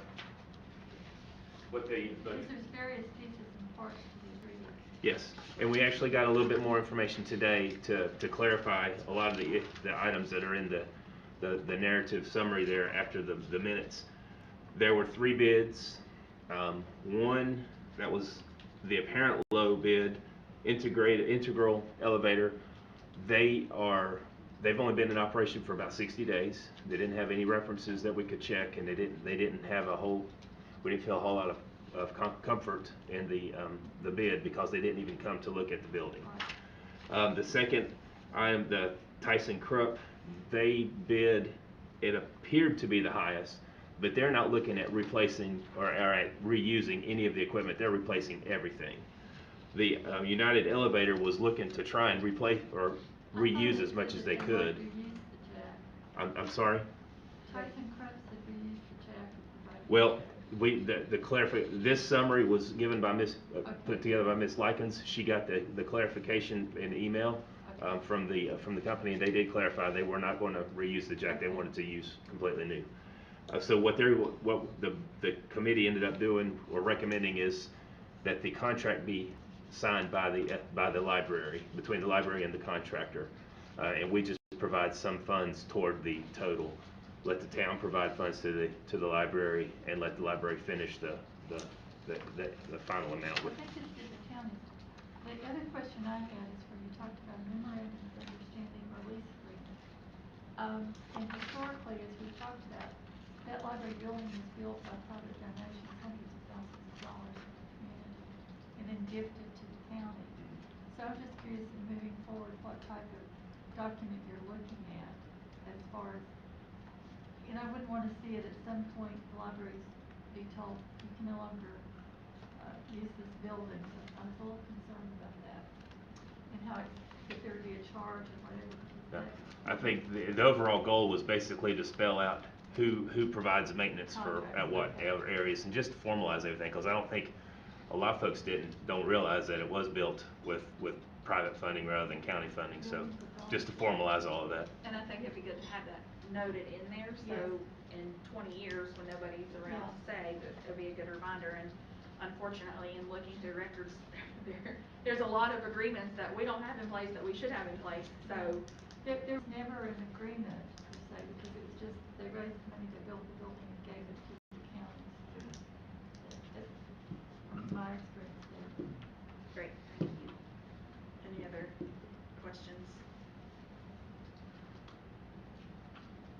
So basically, what we are not approving the contract here. All we're approving is 40,000 toward whichever contract they arrive at. Yeah, right. Yes, sir. I want to make that clear. We're not picking the contractor. It's up to them. Yes, sir. All righty. Any more discussion? Hearing none, all those in favor say aye. Aye. Any opposed? 2 abstentions? I think Two County against. Marion should be responsible for it. 2 ayes said no, just to clear that. 2 noes. That aye confuses me. 5-2. Okay, the next item that we discussed was the memorandum of understanding for a lease agreement for the building itself. The county was gifted the building with the library as a separate entity and operates the facility. And again, just to reiterate, we talked about lease agreements for other facilities that need to be put in place that are not there. After that, a motion was made by Park District Supervisor Chris Ratliff for Mr. Utt to work with the county attorney Scott Farthing to create a lease document between the Smyth County Public Library and the county. Ohio District Supervisor Mike Sturgill seconded the motion, and it was unanimously approved. That is a committee recommendation. I didn't hear all that. Break it down, Lane. I'm still trying to digest it myself. So basically, we don't have a lease agreement between the library and the county. So The county owns the the building. county owns the building as it was gifted to the county. So there's nothing in writing that says the library is responsible for repairs or the county is responsible for repairs. And this just cleans that up, so we don't sit around trying to figure out who's responsible. Well, this really doesn't clean it up. This just says that we're going to create a document. Basically. We're going to start the process. Yeah, and a lease agreement may be the wrong term. Maybe it's a maintenance agreement, or maintenance and use agreement, because theoretically or realistically, it's in the county's name. Wherever the funding came from, we just need to make sure that we formalize. Hopefully, the elevator never goes out again, or the roof never goes. But the next big expense that comes, who's going to pay, and what's the expectations? Mr. Chairman? Yes, ma'am. In the past, as I think we've said it before, the library, in their appropriations from the county and different counties and towns, covered the expenses of heat pumps, painting, any type of major repairs, parking lot, sealing, all of that, until cutting was cut so drastically over the years, which then they didn't have the resources to do it. So that's where we've come to this point of having to decide, I think. So do we now, when one of the other libraries needs repair, do we do it? The other 2 libraries are owned by each of the towns. So the town of Chilhowie owns that branch, and the town of Saltville owns that branch, and both towns cover the maintenance on those buildings. The town of Marion has no ownership stake in the Marion branch. It's under the counties. Take care of it. So They have agreed to contribute some, but 5,000 out of 45,000. That's So if we give the library in Saltville to the county, it would be covered for all maintenance. I would say yes. if the town was to provide that. All right. Thank you. Okay, so all this motion is a motion to basically start the paperwork forward to have a memorandum of understanding of who's, what, where, how. Yes, sir. In other words, we're not approving any lease or anything at this point. We're just saying we're starting the process. Directing staff to create the position. Any further discussion?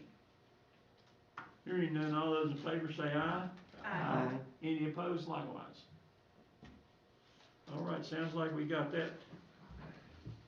And the only other item we discussed, Mr. Sturgill thanked Dennis Greer, our maintenance supervisor, and his staff for all their hard work and dedication. So we appreciate Mr. Greer, and with no further business to discuss, we adjourned at 9:32 a.m. All right, moving into the insurance committee now. All right. A meeting of the Smyth County Insurance Committee was held at the county office building on Wednesday, April 28, 2021 at 11 a.m. Committee members present, Park District Supervisor Chris Ratliff, Royal Oak District Supervisor Judy Wyatt, Chilhowie District Supervisor Mike Sturgill. Staff members present was County Administrator Sean Utt, Assistant County Administrator Lisa Richardson, Administrative Assistant Paula Harvey. Chair, Park District Supervisor Chris Ratliff called the meeting to order at 11:16 a.m. County Administrator Sean Utt presented the following for discussion. The health insurance comparisons following by a discussion at previous committee meetings and April board meeting. Mr. Utt presented an inventory of health insurance plans from various communities and agencies around the region and state. He noted that it appeared that the county's 80% payment toward the employees only coverage and 79% coverage towards the beneficiaries was not too far from the middle of the road as compared to other localities and agencies such as District 3 and Regional Jail, and who offer a larger percentage along with many towns. Mr. Ratliff asked about the total compensation package for employees to understand what the county pays for each position. Mr. Utt noted that he had prepared similar summaries for employees in the past with good results. Ms. White asked about the possibility of exploring early retirement incentives. Mr. Utt indicated that he could provide a report of those eligible to begin such a discussion. Air Medcare membership program options. Mr. Utt noted that he and Ms. Richardson met with Jason Monday and Devonna White, both with Air Medcare, to discuss membership options related to the coverage for med flights. They were careful not to call this an insurance policy since it would trigger a greater depth of administrative functions and requirements. There are two options for the committee's review and consideration, which include A, a municipal site plan, and B, a county employee coverage. Below is a summary of each. The municipal site plan, at an annual cost of $203,008, is the membership plan which would make all citizens of Smyth County a member of the coverage group, with a few stipulations to help bring overall costs down somewhat. Below are the plan's exceptions and stipulations. First one being coverage only, the cover only picks up that occurs in Smyth County. For example, if a citizen needs a med flight while visiting Bristol or Whitfield, the coverage would not apply. There are a few minor exceptions, such as the causation event occurring in Smyth County, but the pickup would be at a regional hospital.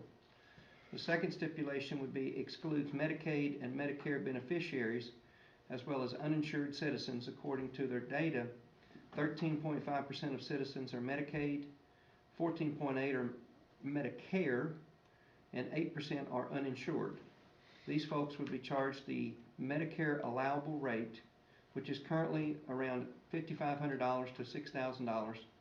While this is certainly a discount to the full average rate of $25,000 to $30,000, it still doesn't provide an equal level of coverage to all citizens of the county. Third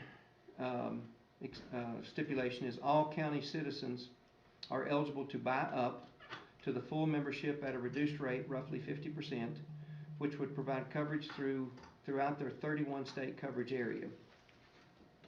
The second plan, or the second component B, which is the county employee coverage, following up on Mrs. Wright's presentation to the committee in March, county employees can be covered as a group for an estimated annual cost of $10,800. That's roughly 180 employees at approximately $60 per employee. This is for a 1-year membership plan. Others exist for 1 year, 3 year, and 5 year, and a 10-year plan membership. If the committee was interested in exploring these, it may be possible to join a county and or school board into one large plan, which would result in an overall savings of about $1,000. Excuse me. After discussion, Chilhowie District Supervisor Michael Sturgill made a motion to approve the $5 per month payroll deduction option for the Air Medcare membership program as an employee elected option, with future consideration to include as a county-funded benefit. Royal Oak District Supervisor Judy White seconded the motion, and it was unanimously approved. So I guess the ask before the board here is to accept the recommendation of the optional enrollment at the employee's expense of a $5 payroll deduction. No expense comes out of the county at this point.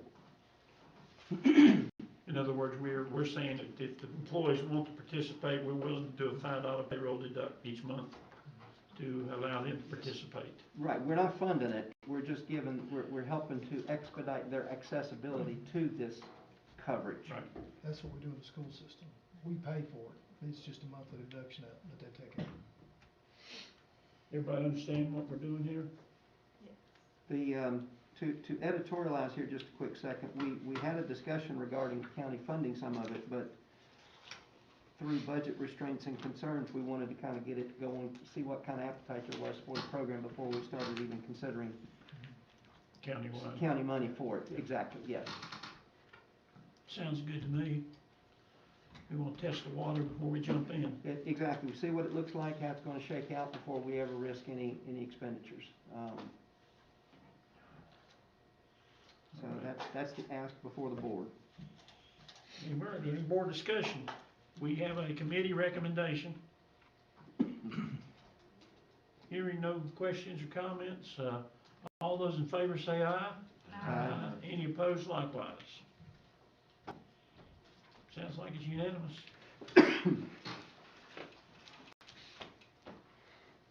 Thank you, Mr. Chairman. Committee.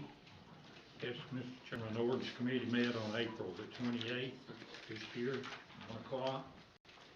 I called the meeting to order at 1:03. The treasurer, Mr. Burkett, was there, and he discussed the following with the committee: collection options for delinquent taxes.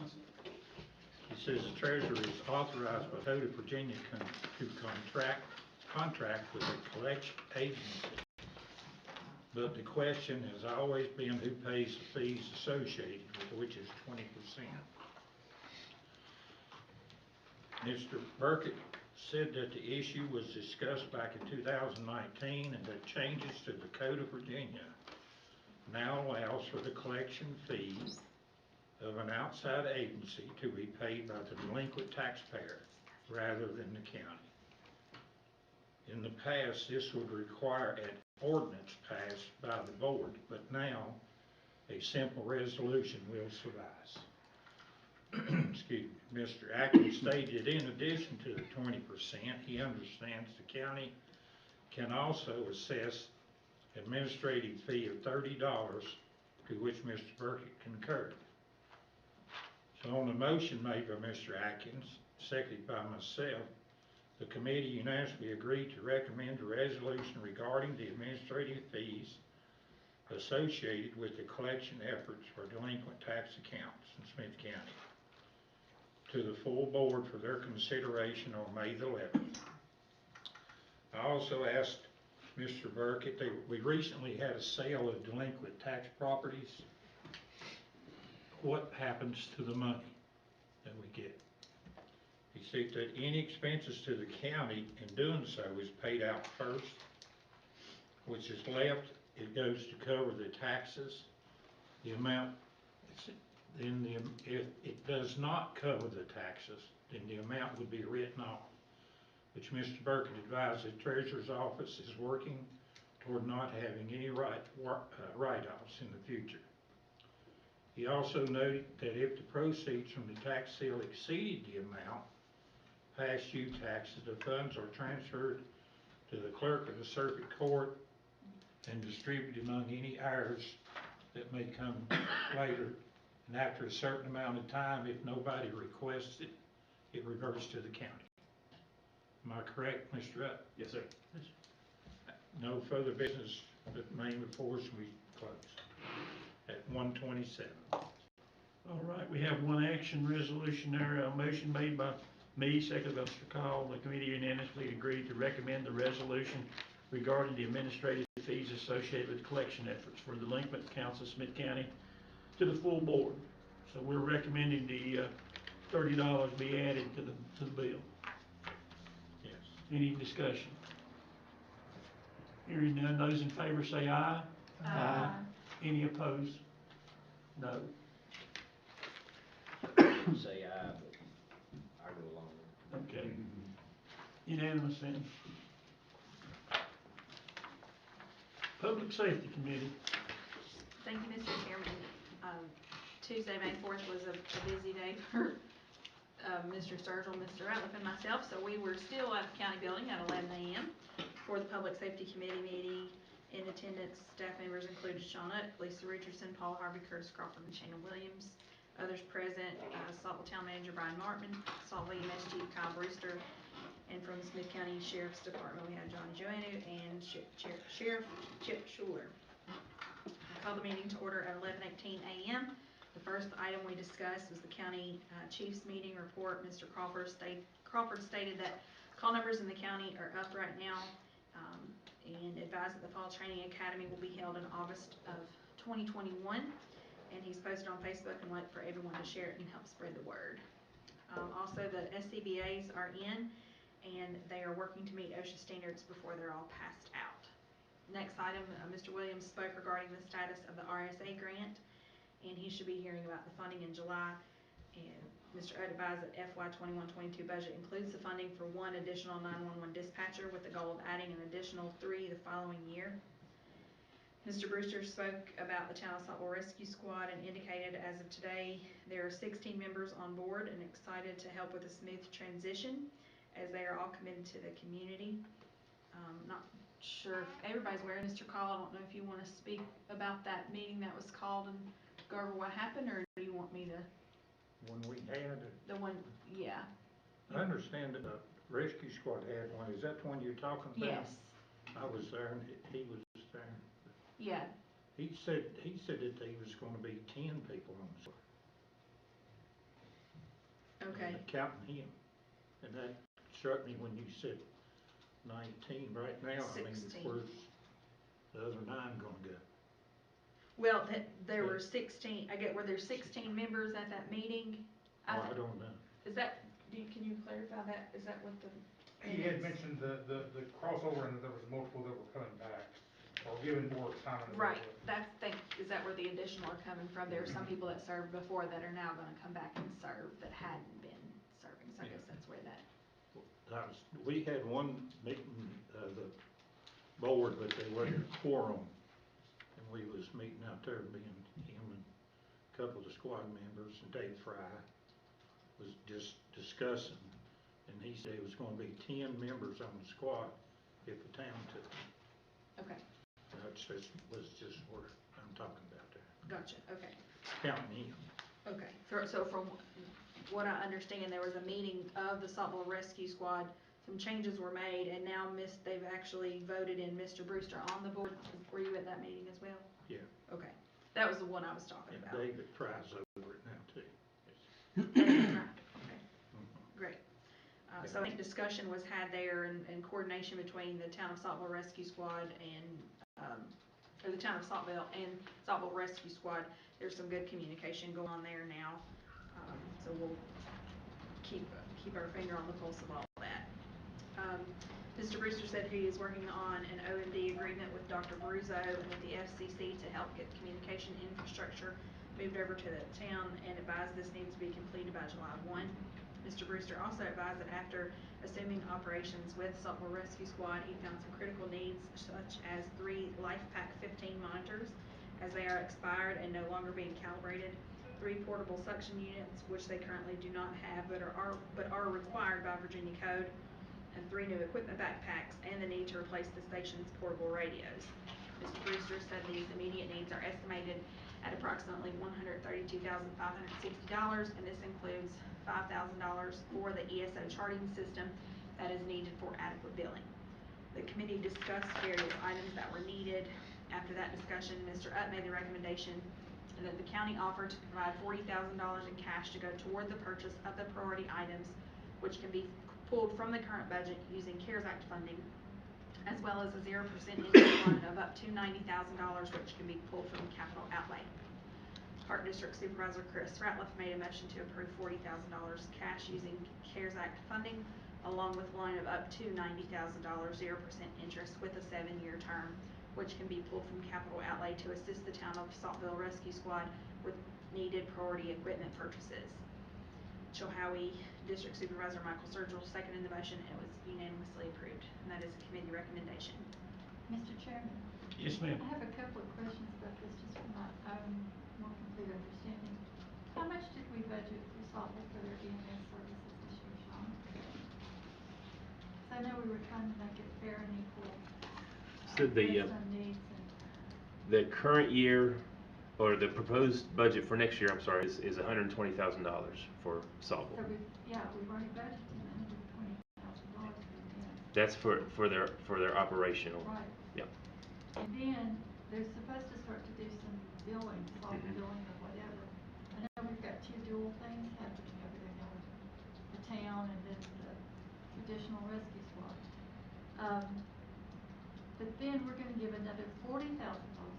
And you have to think, even though this is CARES money, this is money that's coming from Smyth County coffers. It's being pulled from other areas to accommodate this. And my concern all along is that we don't get disproportionate in one area from another. That everybody be created, as much as possible be created and treated equally based upon numbers and needs. And then we're gonna do a $90,000 loan at 0% interest for 7 years. Is that our role? So here's the situation that we stand in, and I don't know if Ms. Deal or Mr. Crawford may want to add in. There's equipment needs that we weren't told about.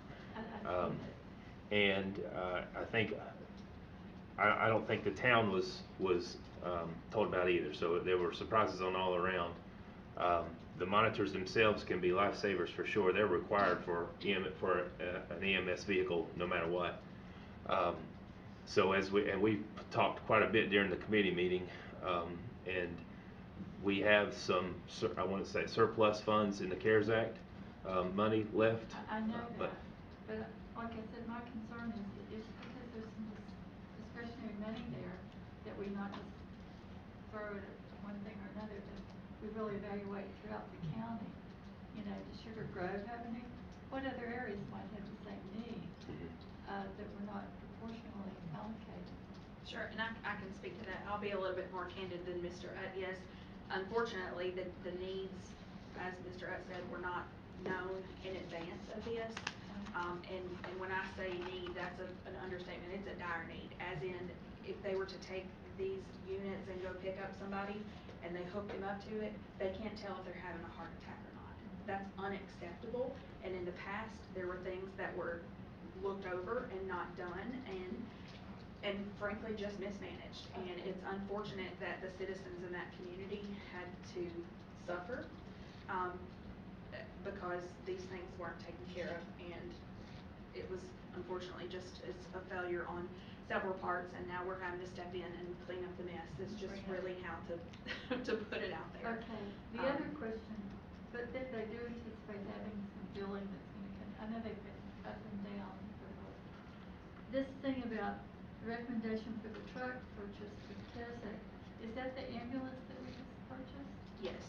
And we're gonna transfer the title to Saltville? I thought it was gonna be rotated. No, man. All along, the truck that was purchased was geared toward the northern part of the county, with the next truck to go toward Sugar Grove. We won't be on a rotation purchase. Not the truck itself, so a purchase rotation Yeah. would be. The next one will be in another area, and then the year after that, basically on a truck rotation. We're not rotating the truck itself. We're rotating purchases in future fiscal years. Oh, okay, because I thought this truck would be rotated, so we can do license just to that. And what was the value of that truck? I want to say it was purchased for right at $300,000. And it's an ALS, right? It is, yes, ma'am. The So- monitor makes it the LS. The new monitor would make it eligible for Okay. that. So as we all are looking at our different districts and crime, we're not getting our share, I think we need to be mindful right here. Ms. White, I was gonna say, I agree with you. I mean, I want to see us all fair share, but I will tell you, in that meeting that we were at, they had no idea that some, a lot of the equipment wasn't functioning, and I think it lost certification maybe, I can't remember exactly. So, you know, and I made the comment, I'm just gonna tell you, you can't put a price on human life. So just to make sure that they had quality services, is what we were trying to do to get them through. But I agree with that. Yep. But then sometimes and I totally agree with that, but in moving forward, are we actually, are we rewarding incompetency in mismanagement? Not from this point forward. No, I don't think so, because No. we're actually changing agencies over there. No, I mean moving forward. I know Yeah. it's happened in the past and we can't correct that, but as we see here, that creates a real inequity in my mind. Oh, I understand. Where other areas have managed, and we're actually suddenly having to throw hundreds of thousands of dollars to an area that, I don't know, as far as population ratio, like you said, no life is not important. When we looked at providing the air med for Smyth County, it was 200 and some thousand. And I know, Chris, you mentioned for county employees would be a few cents per county employee, and how much is the life worth? Well, we can't afford to do air med for citizens of Smyth County. Smyth County, it was like $6.75 a person. Every life is important. So when we make one decision, it's affecting other decisions too. That's just, I feel like that's valid points to make and to point out. Not that I'm against it, and I know it's necessary, but I do think we need to make note of it and be mindful for it. Well, and the good thing moving forward, having Mr. Crawford on board, there's that checks and balances in place, so we can, at the end of the day, this board is responsible for the EMS service, so if an agency is not doing their job, it's for us to step in and say, you're done, or you need to change this, or whatever that conversation may be, and now that we have someone on board who actually has that communication. But Saltville also is just hiring the safety manager. Right, well, he'll just do EMS, so, and just for the town of Saltville, and he'll be the day-to-day operations. And he's doing a very good job, like I said, he's bringing on his people. And I will tell you, the other shadow that we have in the county that we don't know is Sugar Grove, just to answer. Marion's put in for a truck, Chilhowie doesn't need a truck. So, I mean, grant-wise, we're getting equipment in other places as well. It's just not through our money as straight up as a budget, it's as in, you know, the RSFA grant in the end. But I'm working with Sugar Grove this week as well to get them in some grants this week as well. So it's not just that we're doing, Saltville's the big ticket, we're doing work in all four EMS. So we do have a pulse now in every department. So that's not saying there won't be surprises, but there should not be this, we're at the board, we have no money, and we need money now kind of situation anymore. So. Thank you. So, that is a committee recommendation. Right now, we're just talking about the 40,000. Correct, 40,000 and then the one up to 90,000. Okay. Any more discussion? Any more That's questions? to the town of Saltville, right? Correct. Yes. All right, all those in favor say aye. Aye. Any opposed, no. Abstain. One abstention. 6-0-1. Next, we discussed the recommendation for the truck purchase with CARES Act funds to be transferred to the town of Saltville with the stipulation that it would return to the county if the town discontinues EMS coverage. The committee discussed the recommendation. Chilhowie District Supervisor Michael Sturgeon made a motion for the truck purchase with CARES Act funds to be transferred to the town of Saltville with the stipulation that it is theirs as long as they continue EMS coverage, and it will revert back to the county ownership if the town of Saltville ceases to provide EMS coverage. Park District Supervisor Chris Ratliff seconded the motion, and it was unanimously approved. That is a committee recommendation. One more question, Mr. Chairman. Go right ahead. So the assets of the rescue squad are remaining with the rescue squad, is that right? No. Upon When you're the chair of the budget. So, and that's on their board, but upon dissolution of the rescue squad, assets go to the town, at this point. So they are taking over, they're insuring as we speak the vehicles, they're taking the employees on, they'll move everything into the town's name, and the rescue squad itself will sit as an organization for a year to take care of anything else, and all proceeds will go to the town, who will be the garner of that property at that point. Thank you. When I read this, I just got the impression it was going to be a dual thing at one time. No, sorry, and that was the conversation I was having at the beginning, when the Saltville Rescue Squad actually called a meeting and voted to make some changes in leadership. They included Mr. Kyle Brewster from the town of Saltville on the board, and their intention is internally amongst themselves, without any direction from this board, they are going to All the have a assets will merger. go there, okay. Yes, and they're doing that on their own, so that is a good thing for us, because now we don't have to choose one or the other. They're working together, which I want to commend them for doing, and stepping up and doing what's right for the community. Lori? Yes. Please, at the meeting we had when Mr. Brewster was there, he says there was gonna be no such thing as a board. Once this town of Saltville takes over, it's gonna be the town's operation. There'll be no board, rescue squad board or anything like that. Right. So it will operate as the town of Chilhowie and the town of Marion, their agencies operate. I found out a little bit extra too. I just throw it in there to let everybody know the situation. Saltville was criticized for not having coverage for one shift here lately. Marion had no coverage for 12 that same year. So, been a little while back, Charlie Harrington knows about it. But it seems like everything that's happening is pointing at Saltville, and it's not just Saltville. And It's everywhere.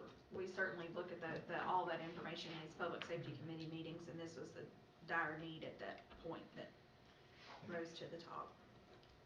And see, Saltville covers area Plum into Bland, Right. where the other ones don't. You know, it's a big chore. And they're actually got a good bank account right now. They're getting money in, their billing straightened out, it's coming in regular now. Making changes, you know. I'm not saying we should stop anything we're doing one way or the other. I'm just stating the facts. That's the way it is. Sometimes you hear things and it's just not true. You hear what people want you to hear a lot of times. So everybody, please remember that. Don't believe everything you hear. Any more comments or questions? You want to restate that? Sure. motion? Chilhowie District Supervisor Michael Sturgill made a motion for the truck purchase with CARES Act funds to be transferred to the town of Saltville, with the stipulation that it is theirs as long as they continue EMS coverage, and it will revert back to the county ownership if the town of Saltville ceases to provide EMS coverage. Park District Supervisor Chris Ratliff seconded the motion, and it was unanimously approved. All right, all those in favor say aye. Aye. Any opposed, no. Okay, it passed. Next item, Mr. Crawford presented a resolution for the designated emergency response agencies of Smyth County draft document for consideration by the Board of Supervisors at their May 11th, 2021 meeting. Park District Supervisor Chris Ratliff made a motion to recommend approval of the revised DARA resolution to the Board of Supervisors at their May 11th, 2021, which would include the town of Saltville EMS as a provider. Chilhowie District Supervisor Michael Sturgill seconded the motion and unanimously approved. That is committee recommendation. Any discussion? All those in favor say aye. Aye. Aye. Any opposed, no. Motion's have it. And last, Mr. Crawford indicated that the next committee meeting will be held on June 1st, 2021 at 11 a.m. in the County Administrator Boardroom, and the Chiefs meeting on June 3rd, 2021 at 6 p.m. It will also be in the boardroom here. To discuss the meeting adjourned at 12:30 p.m. Okay, and I guess we need to sign that resolution, which we just approved. The Water and Sewer Committee meeting. Thank you, Mr. Chairman. The Water and Sewer Committee meeting was held on April 28th at 2 p.m. Members present, myself and Mr. Atkins, members absent, North Fork District Supervisor Phil Stevenson, staff members Sean Utt, Lisa Richardson, Paula Harvey, and Superintendent of Solid Waste and Utilities Wally Blevins were in attendance. I called the meeting to order at 2:02 p.m. and Mr. Utt presented the following items for discussion. First is the non-user fee assessments. The county has been working on options and ideas to identify an idea is to identify the number of customers who are within the county. It's required 200-foot of water or sewer line. Manual Street has overlaid the GIS map with a 200-foot buffer and was able to identify all address structures in that buffer, both water and sewer. In total, he found 2,841 structures within the water line buffer and 1,854 structures within the sewer line buffer. That does include current customers. The county's current finance software system does not make it easy to pull the data needed. Work is being done to pull listings of current water and sewer customers to begin a database that can be tied back to the GIS. The same information is being pulled from each town since they bill sewer for several customers, town water and county sewer. Thomas Ridge Water Corporation also bills for several of the county customers, but they provide a customer list each month. This will help create a more manageable list of potential customers that may or may not be included in our non-user fee listing. Drive-bys will also be done to inventory who should be listed. Mr. stated that the county looked at this about 5 years ago, and the data will be used to help reverse engineer the listing of customers who should be paying that fee as well. Mr. advised he will work to identify these customers before June 30th of this year. Mr. Blevins stated that in Adwolf, every house was supposed to be billed through Thomas Bridge, and there was a sewer tap in the yard, then the customer should be receiving a bill. He will be following up to ensure this is happening. I also said I would like to have an inventory done updating the information on who is connected to the sewer. And I inquired if the county had an employee or contractor who inspected the lines when they were initially installed, to which Mr. Rutt answered in the affirmative as far as he knew, but he couldn't be sure about the same level of inspections when the homes were connected. Mr. Atkins stated from this point forward, committee needs to have a clear understanding of the structuring of the ordinance, and he feels the county would benefit from the service authority study. With no further business to discuss, the meeting was adjourned at 2:41. All right. I'm all for taking it. It's 7:11, 7:12 now. Let's take a 5-minute break before we get into the next part. Be back here at 7:17.